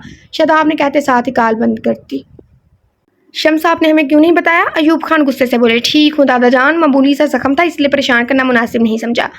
यह मामूली जख्म है? 2 दिन से आप फार्म हाउस थे, सिर्फ इसी वजह से? और खावर हमें बता चुका है जिस कदर तकलीफ में थे आप। अयूब खान ने पोते को छिड़का। कोई तकलीफ नहीं थी, बस रेस्ट चाहता था, और इधर आप बीमार थे, इसलिए आप सबको परेशान करना मुझे अच्छा नहीं लगा। शम्स मुस्कुरा कर उनके साथ सोफे पर बरजमान हुआ। भाई, मैं इसको छोड़ूंगा नहीं जिसने आप पर गोली चलाने की फहाश हरकत की है। अली एकदम से धाड़ा, छोटे खान, मैं इसे जहन्नम भेज चुका हूँ। अब इनके सरगुना रहते हैं जो बहुत जल्द अपने की का अंजाम पाने वाले हैं। आपको इस सब में पढ़ने की कोई ज़रूरत नहीं है। शम्स ने दो टोक अंदाज में अली को बाज रहने का कहा, क्योंकि क्यों ना पढ़ूँ लाला, इनकी वजह से आपको तकलीफ हुई, और आपकी तकलीफ से हम सबको हुई। हम बहुत परेशान हो गए थे, ऊपर से आप फ़ोन भी नहीं उठा रहे थे। वो तो शुक्र है कि खावर ने हमें बताया कि आपके बारे में, वरना तो हमसे छुपाए बैठे थे। अली, तुम इन सबसे दूर रहो, मेरी फैमिली को तकलीफ पहुंचाने वाले का अंजाम मैं सोच चुका हूँ। शम्स ने बिला तरद्दुद बात खत्म करते घूरा और इससे पास बुलाया। जी। अली उठकर शम्स के बगल गिर हुआ। आपके रिश्ते की बात कर चुका हूँ। शम्स अली के बाल बिखेरता बोला, किससे लाला? अली हमनक बना, आपकी पसंद के वालिदैन से। शम्स वापस बैठा, मतलब निमरा से? अली ने तसल्ली चाहिए, कोई और भी पसंद है क्या? शम्स ने मुस्कुराहट दबाई, नहीं लाला, सिर्फ निमरा, ओनली निमरा। अली खिसियानी हंसी हंसता बोला, लाला रिश्ते की बात कैसे? हम तो गए नहीं। अली हैरान हुआ, लेकिन मैं गया हूँ, और कल वो लोग आ रहे हैं। शम्स ने अली को बताया, जबकि अली का चेहरा खुशी से चमकने लगा था। थैंक यू सो मच लाला। शम्स ने सर हिलाकर शुक्रिया वसूल किया। कब तक जा रहे हैं आप लोग? शम्स बीजान की जान मुतवज्जा हुआ। थोड़ी देर तक आप नहीं चलेंगे? बीजान ने राय जाननी चाहिए। नहीं, मुझे कुछ अहम काम निपटाने हैं। शम्स ने इनकार किया कि वो भी बड़ी हवेली नहीं जाना चाहता था। इसके संजीदा चेहरे को लेकर उन्होंने मजीद इसरार करना मुनासिब ना समझा था। जरी जानम, बदर इसके पास सरगोशी में बोला, तमीज़ से नाम लो मेरा। जरीन ने आंखें दिखाई। वो सब अनफाल के कमरे में डेरा जमाए अनफाल के जख्मों पर नमक छिड़कने का काम कर रहे थे। अनफाल को इनका अपने कमरे में मौजूदगी का इल्म जरीन के मैसेज पर हुआ था। और कितना तमीज़ से लूँ, जबकि इतनी तमीज़ तो तुम में भी नहीं। बदर ने घूरा था। फिर क्यों लट्टू की तरह घूमते रहते हो मेरे पीछे? मैं तो बदतमीज़ हूँ ना? जरीन आंखें दिखाए बोली, घूमता इसलिए क्योंकि तमीज़ पे लेक्चर देना होता है कि बदकिस्मती से तुम मेरी किस्मत में लिख दी गई हो, तो कुछ अदाब भी जान लो, और शोर को खुश करने के तरीके भी। बदर ने जरीन को देकर सुरख चेहरे से कहा, नहीं समझ सीखनी मुझे तुम्हारी पटियाँ। ज़रीन घुरा उठी। ठीक है, बस कुछ दिन पर मैं देखना कैसे तुम्हारे कसबल निकालता हूँ। फिर बिना मेरे समझाए ही पटियाँ रट जाएंगी। बदर क्या पीछे रहने वाला था? अगर मैं शादी ना करूँ तो ज़रीन ने सिचड़ाया। कैसे नहीं करूँगी? तुम्हें तो मैं उठा के ले जाऊँगा। बदर ने दांत पीसे। मेरे भाई तुम्हारा कीमा बना डालेंगे। मैंने भी कोई चूड़ियाँ नहीं पहनी। बस तुम इतना जान लो, मुझसे तमीज़ से अदब व एहतराम से पेश आना सीख लो, नहीं तो हमारे गोल्डन नाइट पे ये काम अपने तरीके से करना पड़ेगा। बदर ने इसे गोया सुलझाया था। तुम ऐसी कोई हरकत नहीं करोगे बदर। ज़रीन एकदम होल उठी। और मैं तुम्हारी बात क्यों मानूंगा? क्योंकि मैं कह रही हूँ बदर। ज़रीन तब उठी। सॉरी, मुझे सुनाई नहीं दे रहा। बदर दिल जला लेने वाली मुस्कुराहट ऊपर से जाए सीटी पर खूब खूबसूरत सी धुन बजाने लगा। ये तुम क्यों मेरी बहन के कान में खुसर फुसर कर रहे हो? स्मिथ ने टोका। तुम्हारी बहन मेरी कजिन है और कुछ नहीं। इसकी बात पूरी होने से पहले अफनान बोल उठा कि बदर ने खूंखार नजरों से घूरा। आपको क्या तकलीफ है मेरे भाई भाई भाभी से? फलक मैदान में कूद पड़ी। तुम्हारी हर बार बीच में टांग अड़ाना जरूरी होती है? स्मिथ ने बुरी तरह घूर कर कहा। हाँ होती है। जब जब तुम मेरे मासूम भाई को पॉइंट आउट करोगे मुझे सामने पाओगे। आज शाबाश मेरी शेरनी। बदर सीना चौड़ा की ऊंची आवाज में बोला। जब ज़रीन इसके पाँव पर जोर से अपना पाँव मारा। आज जालिम। बदर की कराह निकली जबकि ज़रीन कंधे झुकाकर बाहर चली गई। कभी होने वाले शोहर की भी साइड ले लिया करो, जबकि आगे की सारी जिंदगी मेरे सहारे गुजारनी है। स्मिथ हल्की आवाज में बोला। तुम भी अपनी हरकतें सही कर लो वरना मेरी जानिब से इनकार समझो। फलक बाल झटक दे बस अदा से बोली। ऐसी की तैसी तुम्हारे इनकार की कर लेता हूँ तुम्हें मैं सीधा। सुमित सरगोशी में बोला। जबकि फलक ने ज़बान चढ़ाई। मैं नहीं डरती, तुम अपनी खैर मनाओ। वो इसे सुलगा कर वहाँ से रफू चक्कर होगी। देखते हैं होने वाली बेगम साहिबा। Just wait and watch. Sumit कुछ सोचकर शरारती अंदाज में मुस्कुराई। तुम क्यों लोफरों की तरह मेरी बहन को घूर रहे हो? बदर ने थोड़ी देर पहले का हिसाब चुकता किया जो फलक को देख रहा था। बस खबरदार जब तुम लोगों की आवाज़ भी निकली तो मैं बाहत भाई को बुला लाऊंगी। रुशाने ने सबको आंखें दिखाई। चलो निकलो अब। अनफाल की गैर मौजूदगी में इसके कमरे का नाजायज़ फ़ायदा मत उठाओ। रुशाने इसके कमरे की हालत देख दुख से बोली। जबकि वो तीनों एक दूसरे को घूरते आगे पीछे बाहर निकल गए। रुशाने मुलाजमा को बुलवाकर अनफाल का कमरा साफ करवाने लगी, जो थोड़ी देर में वो लेज कुरकुरे और चॉकलेट वगैरह खाकर इसके कमरे में रैपर के अनबाल लगा चुके थे। अगर अनफाल को पता चला तो इसकी हशर बिगाड़ देगी। रुशाने बड़बड़ाई। मेरी मासूम सी भाभी देव की कैद में है। अनफाल को महत के कमरे में बंद देख रुशाने की हंसी छूट गई। रुशाने बेटा। महत ने कमरे से निकलते रुशाने को पुकारा। जी भाई। वो महत की भारी आवाज़ पर उछलकर मुतवज्जा हुई। आपसे बात करनी है। जी महत बेटा, आज आपकी रुखसती की डेट फाइनल होनी है। क्या आप मुतमईन हैं डैड के इस फैसले से? महत ने खोजती नज़रों से दो टोक अंदाज में इस्तफसार किया। क्या? जबकि रुशाने सर झुकाए खड़ी तजब्जुब का शिकार थी। इस्तफसार किया सॉरी क्या अलहदा से नहीं है भाई, जैसे डैड की ख्वाहिश सॉरी दुआओं भी नहीं पढ़नी शायद। रुखसती आपकी होनी डैड की नहीं। महत ने संजीदा लहजे में कहा। रुशाने ने हंसी दबाई। आप अपने दिल की बात बताएं। अगर राजी नहीं है तो मैं भी जाकर इनको मना कर देता हूँ। भाई मैं ठीक है, मैं इनको मना कर देता। महत बगैर सुने जल्दी से आगे बढ़ा कि वो इतनी जल्दी अपनी बहन को शम्स के साथ रुखसती करने का मुमकिन ही नहीं था। भाई। रुशान ने अपने भाई को बिना जवाब सुने जाता देख पुखलाई। वो भी जान गई थी कि महत ऐसा नहीं चाहता, एक जानब भाई तो दूसरी जानब शौहर। जबकि महत ने कदम रोककर इसके बुखलाए चेहरे को देखा। बेटा मुझे ऐसा क्यों लग रहा है कि आप भी इस फैसले पर राजी हो? इसने गंभीर आवाज़ में बताई। चाहे वो महत अरसलान खान था, इसकी सब पर नजर होती थी। वो सेकंड में अगले के फेस एक्सप्रेशन से ही इसके जवाब जान लेता था। तो ये तो फिर महत अरसलान की बहन थी। वो भाई मैं रुशाने ने यहाँ वहाँ देखती भाई के सामने इकरार करने पर झिझक महसूस करी थी। इसे खासा बुरा लग रहा था, पर शम्स की धमकी भी ज़हन नशीन थी, इसलिए वो हिम्मत में इज्तिमा करके हाँ कर कहने की नाकाम कोशिश में सरगर्म थी। क्या मैं? महद ने आबरूज कही। वो मैं भाई मैं वो रुशाने शायद शदीद नर्वस का शिकार थी। भाई तुम लोग खुद नहीं समझ सकते, अभी लड़की से पूछ रहे होते हो। ऐसे सवालों जवाब कितना अजीब सा लगता होगा ना लड़कियों को। हाँ है आपकी महद ने इसकी उलझन दूर की। हाँ ऐसे बोल पूछो। और सपाट चेहरे से सख्त आवाज़ में पूछा। रुशाने ने हल्का सा हाँ में सर हिलाया, जबकि महद लब बीच कर रह गया। ठीक है बेटा, पर ये याद रखो मैं रुखसती की इजाज़त सिर्फ आपकी वजह से दे रहा हूँ, जबकि अभी मैं ऐसा हरगिज़ नहीं चाहता था। महद ने सर्द आवाज़ में कहा। रुशाने ने डबडबाई आंखों से महद को देखा। खुश रहो हमेशा। इसकी आंखों में पानी देकर महद ने इसे अपने दाएं बाजू के हल्के में लेकर साथ लगाया और सर पर प्यार देकर गाल थपथपा कर भारी कदमों की धमक छोड़ता कॉरिडोर पार कर गया, जबकि रुशाना खुशकुन नजरों से अपने भाई को जाता देखकर वापस कमरे में चली गई। सब बड़ों की मशवरात से जुमा का दिन रुखसती के लिए तय पाया था। लड़कों की खुशी का कोई ठिकाना ना था। वो शरीर नजरों से अपने होने वाली बेगमात को देख रहे थे। रुशान ने फलक ज़रीन इस वक्त वाइट फ्रॉक और नारंगी दुपट्टे में एक साथ बैठी थी। तीनों सादगी में बालों की स्टाइल बनाए इंतहा की प्यारी लग रही थी। इनके साथ अनफाल बैठी गप्पे हाँक रही थी और इनको शौक बातों से शर्माने आंखें दिखाने पर मजबूर करती मुस्कुरा रही थी। इनके साथ रोमाना भी शहर के घूट भर कर बैठी थी, जबकि बदल और स्मिथ दूसरी जानिब बदी और अफनान के साथ हमराज सफेद शलवार कमीज में मलबूस बाल जैसे सेट किए काफ़ी हैंडसम लग रहे थे। इनसे कुछ दूर शादाब अपने मोबाइल में मगन बैठा था, जबकि बड़े सब इनसे थोड़ा दूर सोफों पर बड़े जमान थे। महर की वक्फे से उठती नजरें अनफाल पर पड़ रही थी, जो पीच कलर का सूट में ग्रीन दुपट्टा सर पर ओढ़े बिना किसी मेकअप के निखरी निखरी सी इंतहा की प्यारी लग रही थी। जब भी महात की नजरें रुमाना पर पड़ी, जिसका बस नहीं चल रहा था आंखों से ही अनफाल को मार दे। इसकी आंखों में अनफाल के लिए नफरत देखकर महात ने हाथ की मुट्ठी बनाए गुस्से पर कंट्रोल किया। बेटा, आपको कोई इतराज तो नहीं? अयूब खान ने महात से पूछा। इतराज तो बहुत सारे हैं दादा जान, महात ने अयूब खान की जानिब देख गंभीर आवाज में कहा। इसका चेहरा बिल्कुल सपाट था, जबकि आंखों के कोशिश सुर्खी की लपेट में थे। ब्लैक शलवार कमीज में वो बादामी रंग का फुल स्लीव वेस्टकोट पहने, पाँव में भूरी पिशावरी चप्पल पहने, टांग पे टांग चढ़ाए सोफे की पुश्त से टेक लगाए बैठा वहां मौजूद हर फर्द पर सहर तारी कर गया था। इसकी पर्सनैलिटी, बात करने का दो टूक अंदाज, रोबो जलाल संजीदा रवैया हर एक पर सकूत तारी कर देता था। तेज पढ़ी हूँ, रीज़न आपको पता है। इसकी मौजूदगी में वो लोग फ़क्त इसको सुनने देखने पर मजबूर हो जाया करते थे, जो अपनी कहने वाला और अपनी चलाने वाला था। महात का ये अंदाज ही सामने वाले को झिझकने पर मजबूर कर दिया करता था। क्या एतराज़? आप फिलहाल एतराज़ात मत पूछे, वरना यहाँ बदमज़गी पैदा होने का इम्कान होगा। बस इतना जान ले कि इस रुख्ती में मेरी रज़ा की वजह सिर्फ रुशाने की खुशी है। महात ने कनपट्टी से हिलाते सरसरी से जवाब दी। इसका सरसरी से जवाब ही लाउंज में सुकूत बर्पा कर गया था, जबकि इसकी बात पर सब खामोशी अख्तियार करके। बेटा, आप शम्स से अपने तल्लुकात बेहतर कर लें, क्योंकि हम फिर से जुड़े हैं। सारी बदगुमानियाँ जट कर एक हो जाना चाहिए। शम्स से बदगुमानी की वजह कहीं ना कहीं अनफाल है, और अनफाल आपकी बीवी है, आपकी दस्तरस में है, तो शम्स से दुश्मनी मोल क्यों? अयूब खान ने बड़े होने के नाते दिल में पनपती बात महात के गोशी गुजार कर दी। शम्स से दुश्मनी क्यों है आप अच्छी तरह जानते हैं दादा जान, आप भी वजह हैं इस सब की। महात रोबदार आवाज़ में सब कुछ जुटा गया। इसकी आंखें सुरख हो चुकी थी। अनफाल मेरी बीवी है, इस सबसे अनजान है। इसे मैं माफ़ करने का फैसला कर चुका हूँ, क्योंकि इसमें अनफाल की गलती नजर नहीं आती। पर मुझे आपके पोते से कोई सरोकार नहीं है, और ना ही मैं इससे तल्लुकात बेहतर करूँगा। आप हमारे बड़े हैं, आपकी इज्जत मुझ पर फर्ज है। शम्स खान से मुझे कैसा रवैया रखना है वो मैं बेहतर जानता हूँ। ये मेरा और शम्स का मामला है। महात की गंभीर आवाज़ पर लड़के लड़कियां भी ज़बानों को ब्रेक लगा कर इसे देखने पर मजबूर हो गए। इस सब में कोई बेनियाज था तो वो शदाब था, जो अनफाल को बड़ी गहरी निगाहों से देख रहा था, जिसका दुपट्टा ढलक कर सर से शानों पर आ गया था। गैर इरादी तौर पर महात ने निगाहें उठाकर सामने देखा, जहाँ अनफाल सर झुकाए लब कुचलती गैर मुड़ी नुक्ते को देख रही थी। इसके खुले बाल शानों पर बिखरे पड़े थे और कुछ आवारा लटे अतराफ में झूल रही थी।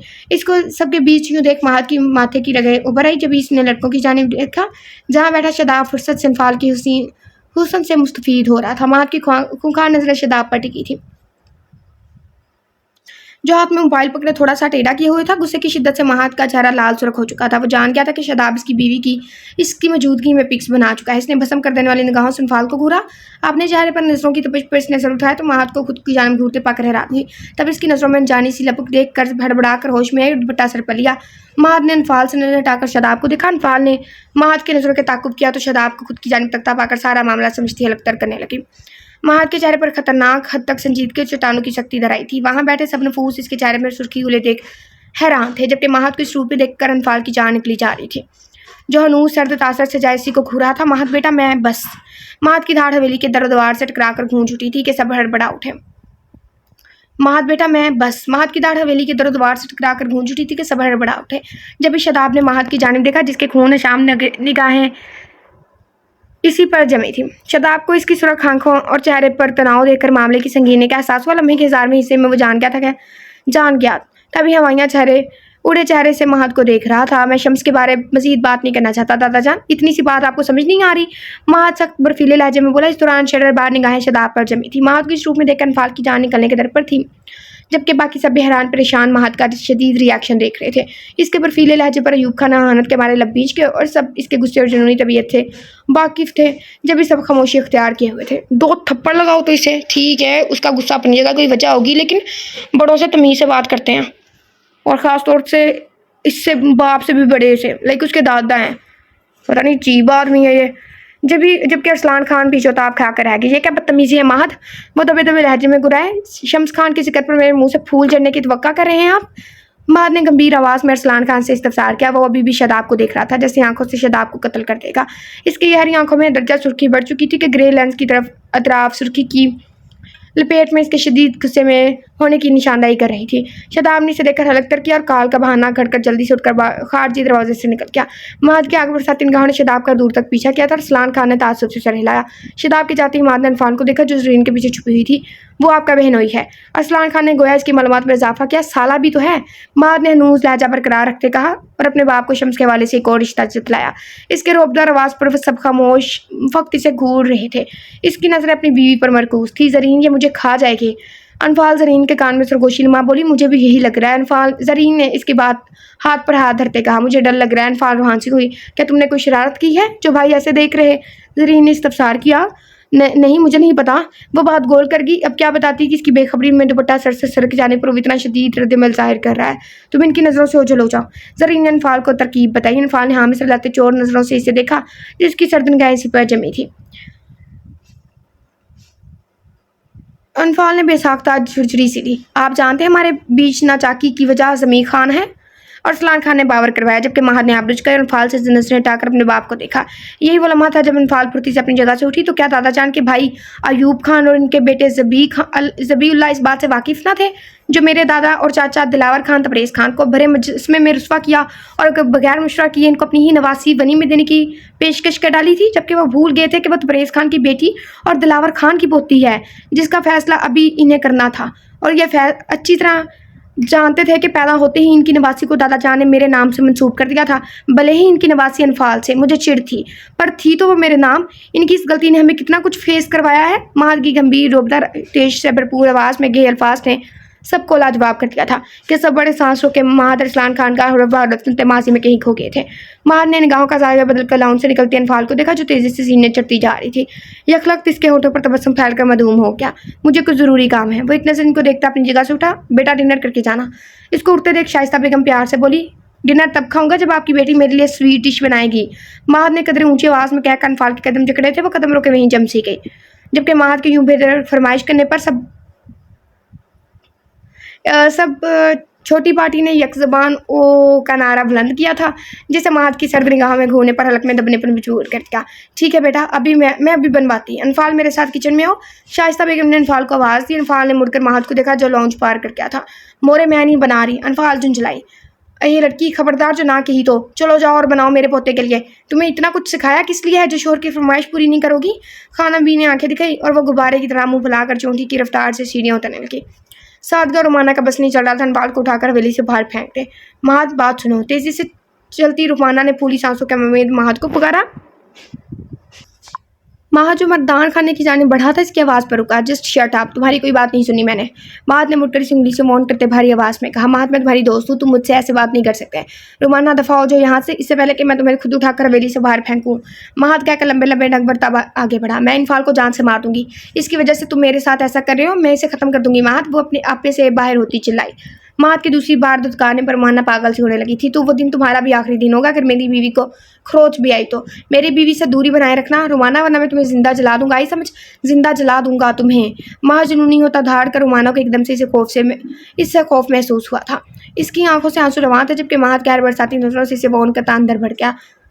कहो कैसे आना हुआ? ज़मीर खान शैतानी मुस्कुराहट शम्स को देखकर मूंछों को ताव देता इसके मुकाबिल बैठा। शम्स ने स्पार्ट नजरों से इसे देखा था, जो इनकी जिंदगी में जहर घोलने का सबब था, जिसके शैतानी दिमाग से अफरीदी खानदान बिखर कर रह गया था। शम्स ने बगौर इसकी आंखों में झांका। इस वक्त ड्राइंग रूम में 3 अफूज थे। खावर ज़मीर खान के सब बंदों को बाहर का रास्ता दिखा चुका था। ऐसे क्या देख रहे हो लड़के? ज़मीर खान को शम्स की आंखों में छलकती नफरत और शोलों से खौफ महसूस हुआ था, तब भी गुस्से से बोला। फ़क्त पहले तो फ़क्त डरावा दिया था, पर तुम पर असरअंदाज नहीं हुआ। आई थिंक अब मैं चाहता हूँ तो मेरी राइफल से निकली गोली का मजा चखो। शम्स ने गंभीर आवाज़ में बोलकर ज़मीर खान को खौफजदा कर दिया था। तुम ऐसा कुछ नहीं करोगे शम्स खान। ज़मीर खान बरहम हुआ था। कौन रोकेगा मुझे? तुम, जिसकी खुद की टांगे कब्र में है। शम्स ने इसको तमस्खराना नजरों से देखा। तुम्हारी इतनी हिम्मत, मेरे ही डेरे पर मुझे ही धमकी दे रहे हो? ज़मीर खान ने गरज कर उठना चाहा। आवाज़ नीची रखो, तुम्हारी तरफ पहले ही बहुत हिसाब है ज़मीर खान। फिर तुम अपने गुनाहों में मज़ीद इजाफा कर चुके हो और करते जा रहे हो। बस मेरा दिल इतना भी नरम नहीं कि तुम्हें मज़ीद छूट दे दूँ। अब तुम आराम करो, जब तक मैं इलेक्शन में कामयाब होने पर मिठाई लेकर नहीं आता। शम्स ने बर्फीले लहजे में कहती अपनी राइफल से इसकी टांग का निशाना लिया था। दर्द की शदीद लहर ज़मीर खान की टांग में उठी। से पहले कि वो हलक के बल चीखता पीछे खड़े खावर का हाथ बवक्त इसके मुँह पर जमा। इसकी चीखों का गला घोंट चुका था। दर्द की शिद्दत से ज़मीर खान झटपटा उठा था। ज़मीर खान, मैं तुम्हें इतनी आसानी से नहीं मारना चाहता। तुम्हारे लिए स्पेशल इंतज़ाम किया है, पर तुम मुझे मजबूर कर रहे हो कि मैं तुम्हें नकारा और माजूर करके बिस्तर पर बिठा दूँ, ताकि तुम अपनी ज़िंदगी के आखिरी अयाम सुकून से गुजार सको। तो मुझे कोई दिक्कत नहीं, पर इसका मतलब ये नहीं कि तुम्हारी सज़ा में कमी होगी। सुकून अब तुम पर हराम है। तुम्हारा अंजाम मैंने सोच रखा है। इससे मैं कभी नहीं तुम्हें महरूम नहीं करूँगा। कहते ही शम्स ने इसके बाजू का निशाना लिया था। ज़मीर खान तड़प उठा था। दर्द की शिद्दत से इसका पूरा वजूद कपकपा रहा था। खून मतवातर इसकी टांग और बाजू से बह रहा था और ज़मीर खान रेशा की मरीज़ की तरह लड़ रहा था। अगली बार मेरे रास्ते में आए तो दूसरी बाजू और टांग काट के रख दूंगा। शम्स खुदरी आवाज़ में उधाड़ा और इसे यूं ही छोड़कर खावर के साथ वहां से निकलता चला गया। इसके जाते ही शम्स के आदमी जो ज़मीन खान के बंदों को नरगे में लिए हुए थे फ़ौरन से पिछतर बस ज़मीन खान की जानिब बढ़े थे, जिस पर दर्द की शिद्दत से बेहोशी तारी हो गई थी। शादाब कहाँ है? महद की गंभीर आवाज़ गूंजी। सर वो हवेली की बैक साइड पर मौजूद है। वो मुलाजमा? सर आपका अंदाजा ठीक था, वो अपना सामान लेकर भाग रही थी। हमारे आदमियों ने इसे पकड़कर तहखाने में बंद कर दिया है। सैफ मऊदबाना गोया हुआ। जिस तरह शादाब है इस तरफ बूमर को छोड़ दो। महद सोफे की पुश्त से टेक लगाए, एक हाथ सोफे की पुश्त पर फैलाए, दूसरी हाथ की मुट्ठी भींच कर बैठा बर्फीले लहजे में चट्टानों की सी सख्ती समोए बोला, क्या सर? सैफ ने हैरानगी से पूछा। सुनाई नहीं दिया? महद गिरजा था कि सैफ की टांगें कपकपाने लगी। जी सर। ध्यान रहे बूमर इसका शिकार ना करे, अभी शादाब का जिंदा रहना जरूरी है। महद ने सख्त आवाज में कहकर मर्दान खाने के ड्राइंग रूम से बाहर दाएं जाने बनी सीढ़ियों की जानिब कदम बढ़ाए, जबकि सैफ फौरन से वहां से गायब हुआ था। इससे अगले चंद सेकंड में अपने सर के हुक्म की तकमील करने की कत्ते मंजर से गायब होना था। शादाब हवेली के पिछली जानिब इज़राफ़ी कैफियत में मुब्तला था। इसे अब डर भी था कि कहीं महद ने अनफाल की पिक लेते हुए देख ना लिया। और अरसलान की पिक क्या करनी थी उसने? वो परेशानी के आलम में दाएं बाएं चक्कर काटता यही सोच रहा था कि एकदम से कुत्ते के भौंकने की आवाज़ आई। शादाब ने मुड़कर देखा तो बूमर को खड़ा पाया। काले रंग का बड़ा शिकारी कुत्ता अपनी नज़रें शादाब पर जमाए बड़ी सी ज़बान निकाले खड़ा था। इसको देखकर शादाब के चेहरे पर खौफ के असरात नमूदार हुए। वो बूमर से अच्छी तरह वाकिफ था। ये महद का शिकारी कुत्ता था जो इंतहा का खतरनाक था। लम्हे में अपने शिकार को नोच घसीट या घसूट पता नहीं क्या लिखा है लेता था, जो सिर्फ महद और सैफ के अलावा किसी से ना संभलता था। इन दोनों के अलावा बूमर को हर एक में अपना शिकार नजर आता था। ये इतना खौफनाक और वफादार था कि महद के एक इशारे में पर ही वो अपने शिकार पर चिपट पड़ता था और महद के रोकने पर दूर हो जाया करता था। महद ने बूमर को अपने दुश्मनों के लिए रखा हुआ था। महद ने जंगल से बूमर को पकड़ा था। इस वक्त बूमर बहुत छोटा था पर फिर भी बहुत खतरनाक था। अक्सर शिकार पर जाते वक्त बूमर महद के पेश होता था। वो दूर से ही दुश्मन की बू सूंघ लेता था, जैसे शादाब की बगावत की बू सूंघ ली थी। बूमर ने शादाब की जानिब देख आवाज़ें निकाली और इस पर चिपटना चाह के सरायत से शादाब ने दौड़ लगा दी। शादाब फुल स्पीड से दौड़ रहा था। इसके पीछे शिकारी कुत्ता अपनी ज़बान निकाले और मुसलसल भौंकता हुआ इसके करीब तर आता जा रहा था। सोच कि मुझे खौफ आ रहा है, क्योंकि मुझे कुत्तों से बहुत डर लगता है, जैसा कि मैंने आपको पहले भी बताया था। अल्लाह, अब तो मुझे और खौफ आ रहा है। कोई है? सैफ पकड़ो अपने दरिंदे कुत्ते को। शादाब मुसलसल पुकारता भाग रहा था। इसका फ़ोन हाथ से छूटकर गिर चुका था। कुत्तों की स्पीड भी पता नहीं कितनी होती है, इंसानों से भी ज़्यादा। गार्ड्स कहाँ मर गए हो तुम सब? शादाब किसी को न पाकर हल्के के बल चला रहा था। बचाओ, कोई है? इस कुत्ते को पकड़ो। तभी बूमर चमककर शादाब पर चिपटा था और इसको मुंह में खींच कर फाड़ डाला था। बूमर इस पर झुका शादाब के चेहरे को देख रहा था। तभी बड़ी अचानक से शादाब ने हिम्मत करके इसके मुंह पर टांग से वार किया और फटी कमीज के साथ उठ खड़ा हुआ और लड़खड़ाते कदमों से भागना शुरू किया। बूमर भौंकता इसके पीछे लपका था। शादाब पसीनों पसीन खौफ से थरथराता अपनी जान बचाने की खातिर भाग रहा था। मर्दान खाने की छत पर खड़ा महद इस सब वाक़े से महजूज हो रहा था। दिलकश मुस्कुराहट इसके लबों पर जमी थी। एकदम से इसे अपने जलते दिल पर ठंडी फुहार बरसती महसूस हुई थी। तभी इसने कान में लगी एयरपोर्ट से सैफ को मुखातिब किया। इस दौरान निगाहें शादाब और बूमर पर ही जमी थी। सैफ शादाब का फ़ोन उठाकर सारा डाटा निकाल कर इसके टुकड़े कर दो। महद ने हुक्म सादर करते शादाब को देखा, जब जान बचाने की खातिर पूल में छलांग लगा चुका था। इसे देख महद का कहका बरजिस्ता था। वो शादाब को सजा देकर रिलैक्स फील कर रहा था। शादाब तेजी से तैर कर पूल के वस्त में होल गया था, जबकि बूमर अपनी ज़बान हिलाता पूल के तरफ चक्कर लगा रहा था और मुसलसल भौंक रहा था। शादाब पूल में कूद कर बूमर को गुस्सा दिला चुका था।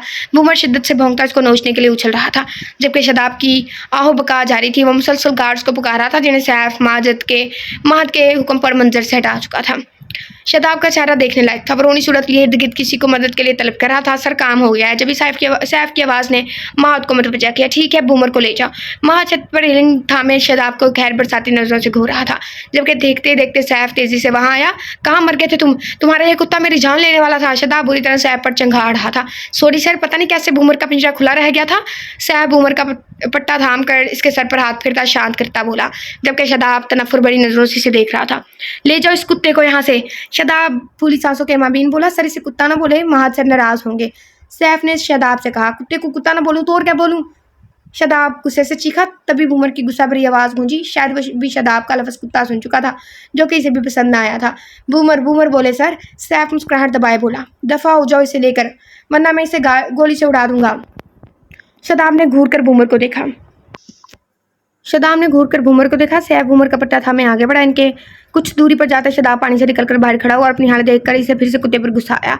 कमीना कुत्ता, शदाब चितड़े बड़े कमीज के टुकड़े थामे बोला, भूमर को छोड़ो सैफ। महाद ने फिर से हुक्म दिया, जिसकी तकमील करते सैफ ने भूमर को छोड़ा था कि वो फिर से जुबान निकालकर भौंकता शदाब की जानिब फुल रफ्तार से बढ़ा, जबकि शदाब ने खौफ से चीखते पीछे की जानिब कदम बढ़ाया और एक बार फिर से पूल में धड़ाम से गिरा था। अब की बार महाद के कहके में सैफ का कभी कहका शामिल था। अभी के लिए इतनी डोज बहुत है सैफ, ले जाओ भूमर को। पक्का सर, ले जाओ, सैफ ने मुस्कुराती आवाज़ में पूछा, पर महाद की जानिब से खामोशी पाकर सैफ फौरन से आगे बढ़ा और शदाब की झंझारती आवाज़ पर कान बंद किए भूमर को लेकर मंजर से गायब हुआ। महाद ने गहरी सांस भरी और घने बालों में हाथ फेरा। अब मोहतरमा नाजुक जान, तुम्हारी बारी है, जो खुद से यूं लापरवाह हो जाती हो, तुमसे तो मैं रात में अपने अंदाज में निपटूंगा। महाद तखील में फाल से गोया और सर झटक कर फोन की जानिब मुतवज्जा हुआ, जहाँ हारिस कॉलिंग जगमगा रहा था। महाद तखील में फाल से गोया और सर झटक कर मोबाइल की जानिब मुतवज्जा हुआ, जहाँ हारिस कॉलिंग जगमगा रहा था। बोलो, महाद ने फोन कान से लगाए भारी आवाज में कहा। महाद, तुमने मेरी बीवी को क्या पट्टियां पढ़ाई हैं? छूटते ही हारिस चढ़ दौड़ा, अपनी बीवी से पूछ ले। महाद अब शदाब को बड़बड़ाते अंदाज अंदर की जानिब जाता बढ़ता देख रहा था। देखो महाद, शराफत से बता अपनी बहन को मैं किस कदर मसरूफ था। हारिस चबा चबा कर बोला, नहीं बता रहा। महाद ने सरायत से इनकार दागा, तुझे मैं पूछ लूंगा साले। हारिस ने दांत पीसे, फिलहाल अपना सोचो, ये यहाँ हो मुझे तुम्हें पूछने के लिए आना पड़े। महाद लब दवाई संजीदगी से बोला, तू लायक ही नहीं है इनफाल भाभी के।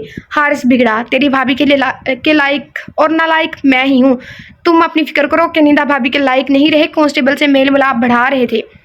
महाद ने गोया सिलकाया, शातिर इंसान, अपना काम निकलवा कर अब तुम मुझे घर से दरबदर करवाएगा।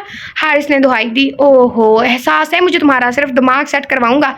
दूसरों का सेट करते करते पुलिस वाला अपना ज़हनी तवाज़ुन खो देते हैं कि भूल जाते घर कोई मासूम सी बीवी भी मौजूद है। बस इसका एहसास दिलवाना है, ज़्यादा कुछ नहीं। महाद गंभीर आवाज़ में बोला, तुम। हारिस ने कुछ कहना चाहा कि महाद बात काट गया, तुम भाभी को मनाओ, मुझे बाद में सॉरी बोल देना। महाद ने हारिस की सुनने से पहले कॉल कट दी। निदा जान यार बात सुनो। हारिस ने निदा को पुकारा, जो सोफे पर बैठी रोने का शुक्र फरमा रही थी। मिस महाद के प्रेशर में था एक मुलजिम को पकड़ने में। हारिस ने बताना चाहा, बस मेरे भाई का नाम मत लें आप हारिस, वो आप पर क्यों प्रेशर डालेगा? वो आपका सीनियर थोड़ी है, सीनियर से भी बढ़कर है तुम्हारा वो गुंडा भाई। हारिस तड़क कर उठा, ऐसे मत बोले मेरे भाई को। निदा ने घूरा, क्यों तुम्हारा भाई दूध का धुला है? हारिस ने दांत पीसे, जी बहुत अच्छा है मेरा भाई। तुम्हारे अच्छे भाई ने झूठ बोला है, मेरी जान में बहुत मसरूफ था इसीलिए नहीं आ सका घर। हारिस ने इसकी ओर कदम बढ़ाते तहम्मुल से कहा, जो इसे पास भी नहीं आने दे रही थी। मुझे भाई ने बताया कि कोई नहीं होते मसरूफ, सारा दिन लेडी कांस्टेबल को घूरते रहते हो। और जिस तरह इसके नज़दीक निदा भराई आवाज़ में बोली, अल्लाह पूछे तुझे महाद। हारिस ने अपने बाल मुट्ठी में दबोच कर महाद को कोसा। 2 दिन पहले जब महाद हारिस के ऑफिस गया था, तभी लेडी कांस्टेबल को उसके बेहद नज़दीक देखा था, जो अपनी जगह से लड़खड़ा कर गिरने लगी थी, जिसे हारिस ने बर वक्त गिरने से बचाया था। तभी महाद ने एंट्री मारी थी और इनको देखा, आबरू झुका कर हारिस को देखा था, जिस पर हारिस ने गड़बड़ा कर से छोड़ा कि वह जो भी खड़ी ना हो पाई थी, धड़ाम से कमर के बल फर्श पर गिरी थी। इसके बाद कहीं रेड पर जाना पड़ गया था, जिसकी बिना पर हारिस घर ना जा पाया था। इसी बात को महाद ने निदा के गोश गुजार करके हारिस को अच्छा जलील करवा रहा था। महाद से कहाँ बर्दाश्त था कि हारिस की बहन के अलावा किसी को भी देखे कुचा के गिरने से बचाना तो दूर की बात है। निदा जानू यार, मैं सच कह रहा हूँ, मेरा एतबार करो, यहाँ और आराम से मेरी बात सुनो। वो निदा को पकड़कर अपने बेहद नज़दीक बिठा चुका था और सारी बात बताने लगा, जबकि हारिस की बात सुनकर निदा ने इसे देखा। आप सच बोल रहे हैं? बिल्कुल सच मेरी जान, अब इधर आओ मेरे पास, बहुत वक्त ज़ाया कर दिया तुमने। हारिस शुक्र का कलमा पढ़ता निदा को खुद से करीब करता इसकी याद में गुम होता चला गया। शदाब, ये शदाब है ना? सबसे पहले फलक की नज़र पड़ी थी, पहले सरगोशी फिर हैरत के मारे ऊंची आवाज़ में बोली। इसके इस तरह कहने पर सबने मुड़कर देखा, जहाँ शदाब भीगा हुआ फटी कमीज में सुरक्षा लिए लब बीजे खड़ा था। इसकी हालत देखकर सबको झटका सा लगा था हैरत के मारे वो सब अपनी निशिस्तों से उठ खड़े हुए थे, जबकि रुमाना अपने भाई की हालत देखकर फौरन से इसकी जानिब लपकी थी। शदाब, क्या हुआ तुम्हें? ये सब कैसे? रुमाना इसके कंधों पर हाथ रखे भराई आवाज़ में बोली, हाय मेरा बच्चा, मेरा जिगर। शदाब, क्या हुआ तुम्हें? होश में आती सादिया बेगम इसकी जानिब पड़ी, तुम्हारे जिगर के टोटे को टोटे करने वाला था भूमर। मोरे कुछ नहीं हुआ। शदाब ने लब बीच कर माँ को तसल्ली देना चाहिए, जबकि इसको यूं देखकर सब इसके इर्द गिर्द जमा होते परेशान नजरों से देख रहे थे। भूमर कहीं भूमर का दीदार तो नहीं हुआ? बदर हमनक बना बोला। इसका तुक्का सही लगे जाने पर शदाब ने हाँ में सर हिलाया। इस कुत्ते के बच्चे, कुत्ते की वजह से बाल बचाऊं मैं? शदाब ने दांत पीस कर कहा। तुम भूमर के पास क्या करने गए थे? स्मित ने पूछा, जबकि सादिया रोती अपने बेटे का चेहरा चूम रही थी। मैं इस कुत्ते के पास क्यों जाऊंगा? वो खुद मेरे पास आया था मुझे अपना डिनर बनाने, शदाब ने स्मित को देखकर कहा और अपने पर बीती सारी रुदात सुना डाली। पहली फुर्सत में मैं इस कुत्ते को बाहर फेंकवाता हूँ। अरसलान खान इसे तसल्ली देते बोले, मामू क्या आपका बेटा आपकी बात मान लेगा? शदाब ने गुस्से से कहा, जबकि अरसलान खान नजरें चुरा कर रह गए। यार वैसे फनी लग रहे हो। अली ने दांत न कूसे कि सबने बैक वक्त अली को खा जाने वाली नजरों से घूरा। तभी किचन के दरवाजे पर इस्तेदा अनफाल का कहका गूंज उठा था। सबने मुड़कर इसे देखा जो पेट पर हाथ रखे लुटपुट हो रही थी। अनफाल, शाइस्ता बेगम ने तनबीह की। वाह शाद, बड़े हैंडसम लग रहे हो। न्यू फैशन है क्या? अनफाल इसके कपड़ों को देख बोली। इसकी इस तरह कहने पर सब छोटी पार्टी ने लब दबाकर हंसी कंट्रोल की। शादाब को अनफाल के सामने शदीद शर्मिंदगी महसूस हुई, जब भी सर झुका लिया, जबकि सादिया और रोमाना ने घूरा। अपना मुंह बंद रखो समझी, रोमाना काटदार लहजे में बोली। अनफाल हंसी रोककर फौरन से किचन में गुम हो गई थी। चलो बेटा, चाहो चेंज कर लो, फिर डिनर करते हैं। खानम बी ने सबको एहसास दिलवाया, जब भी शादाब अफनान के साथ इसके कमरे की जानिब चल गया। बस अब डिनर के लिए डाइनिंग रूम में मौजूद अपनी अपनी नशिस्तों पर बरजमा थे। महद कुछ देर पहले ही वापस लौटा था। शादाब को ट्रेलर दिखाकर वो हवेली के तहखाने गया था। वहाँ मुलाजमा से पूछ कुछ करने और बहुत सारी बातें उकलवाने के बाद महान ने इसको फिलहाल वहीं बंद रखने का हुक्म दिया था। वो इतनी आसानी से इस औरत को माफ़ करने वाला नहीं था, जिसने इसकी इज्जत को शादाब के सामने इस तरह दिखाया था कि शादाब तो क्या, कोई भी देखता तो अनफाल को हासिल करने से, इसे छूने से बाज ना रहता। इसकी बदौलत शादाब ने अनफाल के बारे क्या कुछ सोचा होगा और इसकी नीयत कैसी होगी। महद की आंखें लहू रंग हो गई थी। यही सोच आते ही महद ने इस औरत का खाना बंद कर दिया था और इस औरत पर हाथ नहीं उठा सकता था, जब इस सवाए पानी के बाकी खुराक से इसे महरूम करने का हुक्म देता वापस आया था। महद अपनी नशिस्त पर बरजमान हुआ ही था कि अनफाल हाथ में बाउल था, मैं इसकी जानी पाई। मैं बता रही हूँ, अगर आप लोगों ने पार्ट पे रिस्पॉन्स ना दिया तो फिर देखिएगा, आपकी वजह से मैंने पता नहीं क्या कुछ मिस किया है। मैंने इसको कल को करना था, यानी कि 5 जुलाई को। इसको करते करते मैंने अपना दिमाग सेट कर लिया था, लेकिन अभी भी मुझे कमेंट आ रहे हैं कि प्लीज़ जल्दी करते हैं। और अगर आप लोगों ने इस पर रिस्पॉन्स ना दिया, ये वीडियो शेयर ना हुई, तो मैंने दोबारा आप लोगों की बात नहीं माननी। फिर मैं उसको टाइम पे ही करूँगी जो टाइम सेट हुआ होगा। अभी मैं बस कर रही हूँ। ये स्पेशल डिश फ़क्त आपके लिए। अनफाल महद के आगे फिरनी का बोल रखती चहकती आवाज़ में बोली। इसकी आवाज़ पर डाइनिंग टेबल पर मौजूद मामा अफराद ने इसे देखा। वहीं शादाब ने मुठियाँ बीजी, जबकि रोमाना ने खूंखार नजरों से अनफाल को घूरा। महद ने अनफाल को एक नज़र देखकर फिरनी पर डाली, जिसके ऊपर स्ट्रॉबेरी और ड्राई फ्रूट के छोटे पीसीस से गार्निश की हुई थी। वो देखने में ही इतनी यम्मी लग रही थी कि बदर अली, अफनान और स्मिथ ने ललचाई नजरों से देखा। और हमारे लिए? बदर ने अनफाल को देखकर पूछा। आपके लिए नहीं है, सिर्फ इनके लिए है। वो मुस्कुराहट दबाए बोली। वो लाजमी कोई टांका है, फिट है इसमें। इसकी बात पर वो चारों अपना सा मुँह लेकर बैठ गया। अगर इसमें नमक हुआ ना तो ये पक्का कॉपी वेस्ट है। जबकि महद की जांचती नजरें अनफाल पर मरकूज थी। वो बार बार लब्बी कुचलती अपनी मुस्कुराहट रोक रही थी। खुशी से इसका दिलकश चेहरा चमक रहा था। मेरा बिल्कुल मन नहीं, कुछ सोचकर महद ने भारी आवाज़ में कहकर अनफाल को देखा, जिसका चेहरा फीका पड़ा था। होंठों से मुस्कुराहट सिमटी थी। कैसे नहीं बेटा, अभी तो आपका दिल था, आपकी बीवी ने बनाई है, खाकर बताएं कैसी बनी है। इरम बेगम खुशी से चूर आवाज़ में बोली, क्योंकि वो कुछ देर पहले अनफाल की डिश चख कर 10 में से 10 नंबर दे आई थी। जी आप खाएं ना, मैंने इतनी मेहनत से बनाई है, अनफाल ने लगाव से कहा, जबकि महद ने लब भीजे। इसने फुर्ती से बोल इसकी जानिब खिसकाई।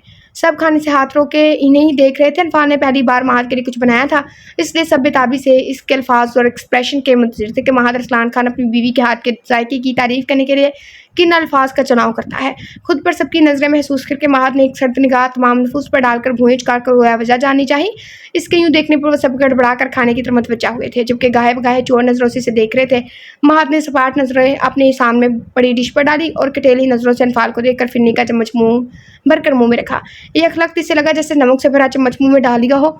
ऐसा ना करें प्लीज़, इतना खूबसूरत नावल है और जब इसे कॉपी लगता है ना तो मुझे बहुत बुरा लगता है,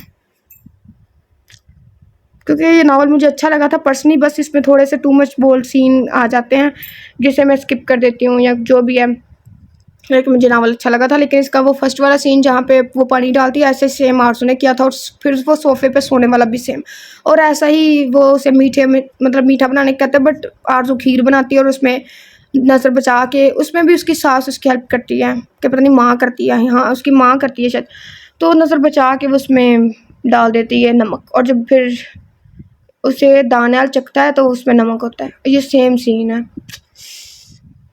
ऐसे मुझे बुरा लगता है। अच्छा भला नावल और उसको कॉपी करके सारा खराब।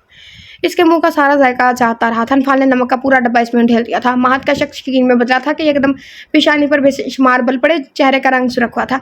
इसने खा जाने वाली निगाहों से अनफाल को घूरा, जो लबों पर दिल जला देने वाली मुस्कुराहट समाये बैठी शरारती नज़रों से इसे देख रही थी। जाने जाने में वो सोए शेर को फिर से जगा चुकी थी। महद ने इसे देखती घूंट भर कर नमक का गाढ़ा महलूल हलक से उतारा और सराय से चेहरे पर नरम तासरात जमाए। वो इसे मकनातीसी निगाहों से अनफाल को देखता दोबारा से फिरनी का चम्मच भर कर मुंह में रख चुका था।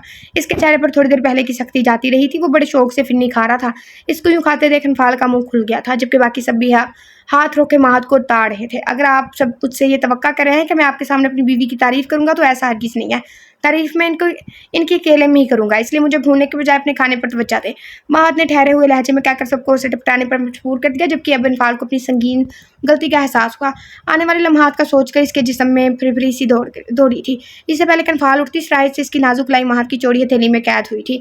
महाद के लिमस इस कदर तपश समोए हुए था कि अनफाल को अपनी कलाई झुलसती महसूस हुई थी। इसकी चौड़ी हथेली से निकलती हिद्दत अनफाल की कलाई से पूरे जिस्म में शरायत कर गई थी कि यखलख्त इसका चेहरा सुर्ख हुआ था।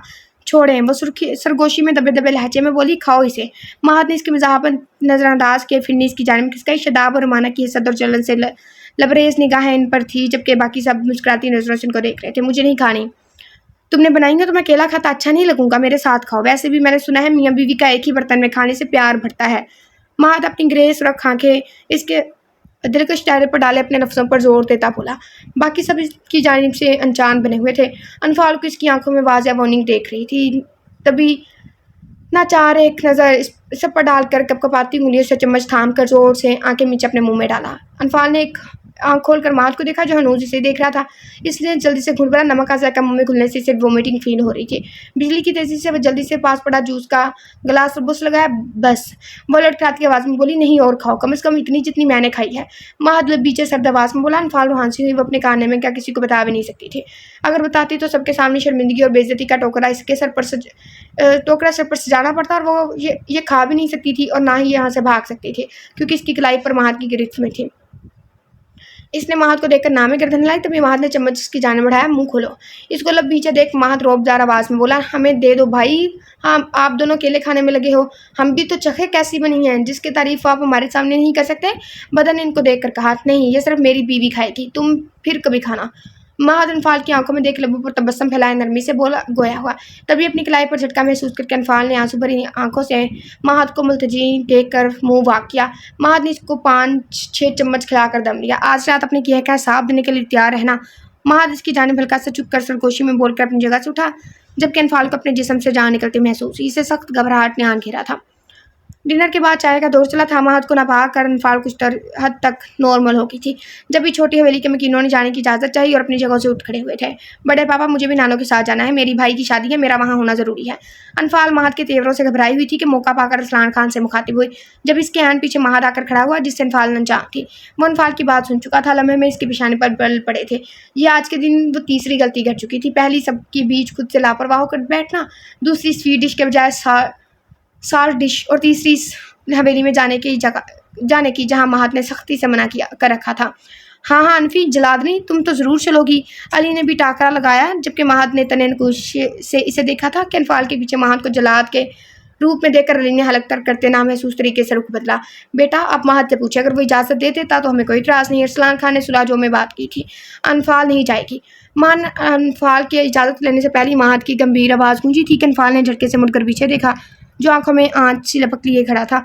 इधर भी इसके देवर और नंदों की शादी है। महाद ने अरसलान खान की जानिब देखकर कहा कि अरसलान खान अपने सर फिरे बेटे को फक्त घूर कर रह गए थे। जी, इधर इतने सारे लोग भी तो मौजूद हैं और मुझे अपने भाई की जानिब से शरीक होना है। अनफाल ने महाद की जानिब से निगाहें चुराते हुए कहा, ठीक है बेटा, जैसे आपकी ख्वाहिश। बादल ने खासतौर अरसलान खान ने इजाज़त दे डाली, पर सारी बात महाद पर ख़त्म होती थी। महाद खामोशी पर बोलती नज़रों से अनफाल को देख रहा था। अरसलान खान के इजाज़त देने पर अयूब खान ने अनफाल के सर पर हाथ रखा। बेटा, महाद बेटा, आप भी चलो, हमारे लिए तो बड़े आप हैं। अयूब खान ने कहा, जबकि महाद लब बीच कर रह गया। सबके सामने वो अनफाल पर ज़बरदस्ती नहीं कर सकता था। तभी बसम कर देने वाली निगाहों से अनफाल को मना कर रहा था। इसके जाने का सुनकर रुमाना का दिल खुशी से फूले ना समा रहा था, जबकि अनफाल महाद की जानिब देखने से मुकम्मल गरेज बरते हुए थी। वह जल्द से जल्द महाद से दूर होना चाहती थी। तभी महाद की गंभीर आवाज़ गूंजी, दादा जान, कल छोड़ दूंगा इसे। महाद ने सरायत से अनफाल के इससे बचने के प्लान पर खाक डाली। आज तो किसी सूरत में अनफाल को बख्शने के मूड में नहीं था। नहीं, मुझे आज ही जाना है, अनफाल गड़बड़ाई और तंद लहजे में कही। कल मतलब कल, वरना वो भी इजाज़त नहीं दूंगा। महाद ने सख्ती से कहा कि अनफाल होल उठी। इसकी आंखों में कुछ था कि अनफाल दोबारा इसरार करने की गुस्ताखी सरजद न होने के डर से लब बीच कर रह के। महाद बिफरा शेरबन अपने रूम में यहाँ से वहाँ चक्कर काट रहा था। रात के 11 बज रहे थे और अनफाल अभी तक कमरे में नहीं आई थी। वह इंतज़ार इसकी बर्दाश्त से बाहर हो रहा था। तभी इसने फ़ोन उठाकर रुशाने को कॉल की। जी भाई, अनफाल आपके कमरे में है। जी, इसे भेजो फ़ौरन। महाद सख्त आवाज़ में बोला। वो भाई भाभी तो सो रही हैं। रुशाने ने महाद को बताया और ऐसा अनफाल ने कहा था कि वो महाद को यही बताए। महाद ने सुनकर कॉल कट कर दी। अनफाल, तुम अपने साथ मुझे भी मरवाओगी? रुशाने ने तासुफ से सर हिलाया। मेरी भी तो हिम्मत देखो, जो तुम्हारे मेंटल भाई को डील कर रही हूँ। अनफाल ने रुशाने को क्या करा, नजरें एलईडी की स्क्रीन पर मरकूज की। खबरदार जो मेरे भाई को मेंटल बोला तो। हरकतें तो ऐसी हैं कुछ, हरकतें तो इसकी कुछ ऐसी ही हैं। और अपनी हरकतों के बारे में क्या ख्याल है, क्यों पंगे लेती हो जो बर्दाश्त नहीं कर सकती। अनफाल रुशाने को नमक वाली बता चुकी थी, जिस पर रुशाने ने इसे खूब डांटा था और अब इसकी भड़ास निकाल रही थी। इसे गम खाए जा रहा था कि इसके भाई ने नमक वाली फिर नहीं खाई और किसी को बताया भी नहीं अनफाल की हरकत के बारे। जबकि दूसरी जानिब महत का पारा हाई हो चुका था। गुस्से की शिद्दत से इसकी माथे की रगें उभर आई थी। वो अच्छी तरह जानता था कि रुशाने ने झूठ बोला है इस महान हस्ती के लिए, महान हस्ती के कहने पर। अनफाल इसका ज़बत आजमा रही थी और महत का सब्र अब खत्म हो चुका था। जब भी वो आग का दरिया बन अपने कमरे से निकला था। मम हो गया हाँ जी, मैं पहले ही आपको बता चुकी, अगर आप लोगों ने इस वीडियो को शेयर ना किया, इस पे कमेंट ना किया, इस पे लाइक ना किया, फिर देखिएगा, क्योंकि मैं दोबारा अगर मैं ऐसे किसी मुसीबत में फंसी ना तो मैं उसके अगले दिन ही उसके एपिसोड अपलोड करूँगी। हाँ नहीं तो अगर आप चाहते हैं कि आप लोग महत की तरह मेरे कहर का निशाना ना बने तो अभी से इसे लाइक कमेंट शेयर करें। हाँ जी, और चैनल को सब्सक्राइब भी कर लें जल्दी से। आप बताएं कि कैसी लगी आपको एपिसोड और प्लीज़ माजरत खाएं। लेकिन बाकी सीन कोरियन ड्रामा हम देखते हैं ना तो उसमें ऐसा होता है कि सीन उनकी लाइक ना डायलॉग्स मिलाप जाते हैं, ऐसा कुछ भी कभी, तो उस पर हमें ऑब्जेक्शन नहीं है ना, इस पर ऑब्जेक्शन है। लेकिन ऐसा नहीं है कि डिटो सीन मिलने लग जाए, मतलब कुछ भी हेर फेर ना हो। तो इसमें 2 सीन ऐसे ही थे, तो इस वजह से मुझे उन 2 सीन में मज़ा नहीं आया, क्योंकि मैं जानती थी कि आगे क्या होने वाला है, क्योंकि मैंने वो पहले पढ़े हुए थे किसी और नॉवल में। सो इस वजह से खैर अपना ख्याल रखें, दुआ में याद रखें। चलें जी, मिलते हैं।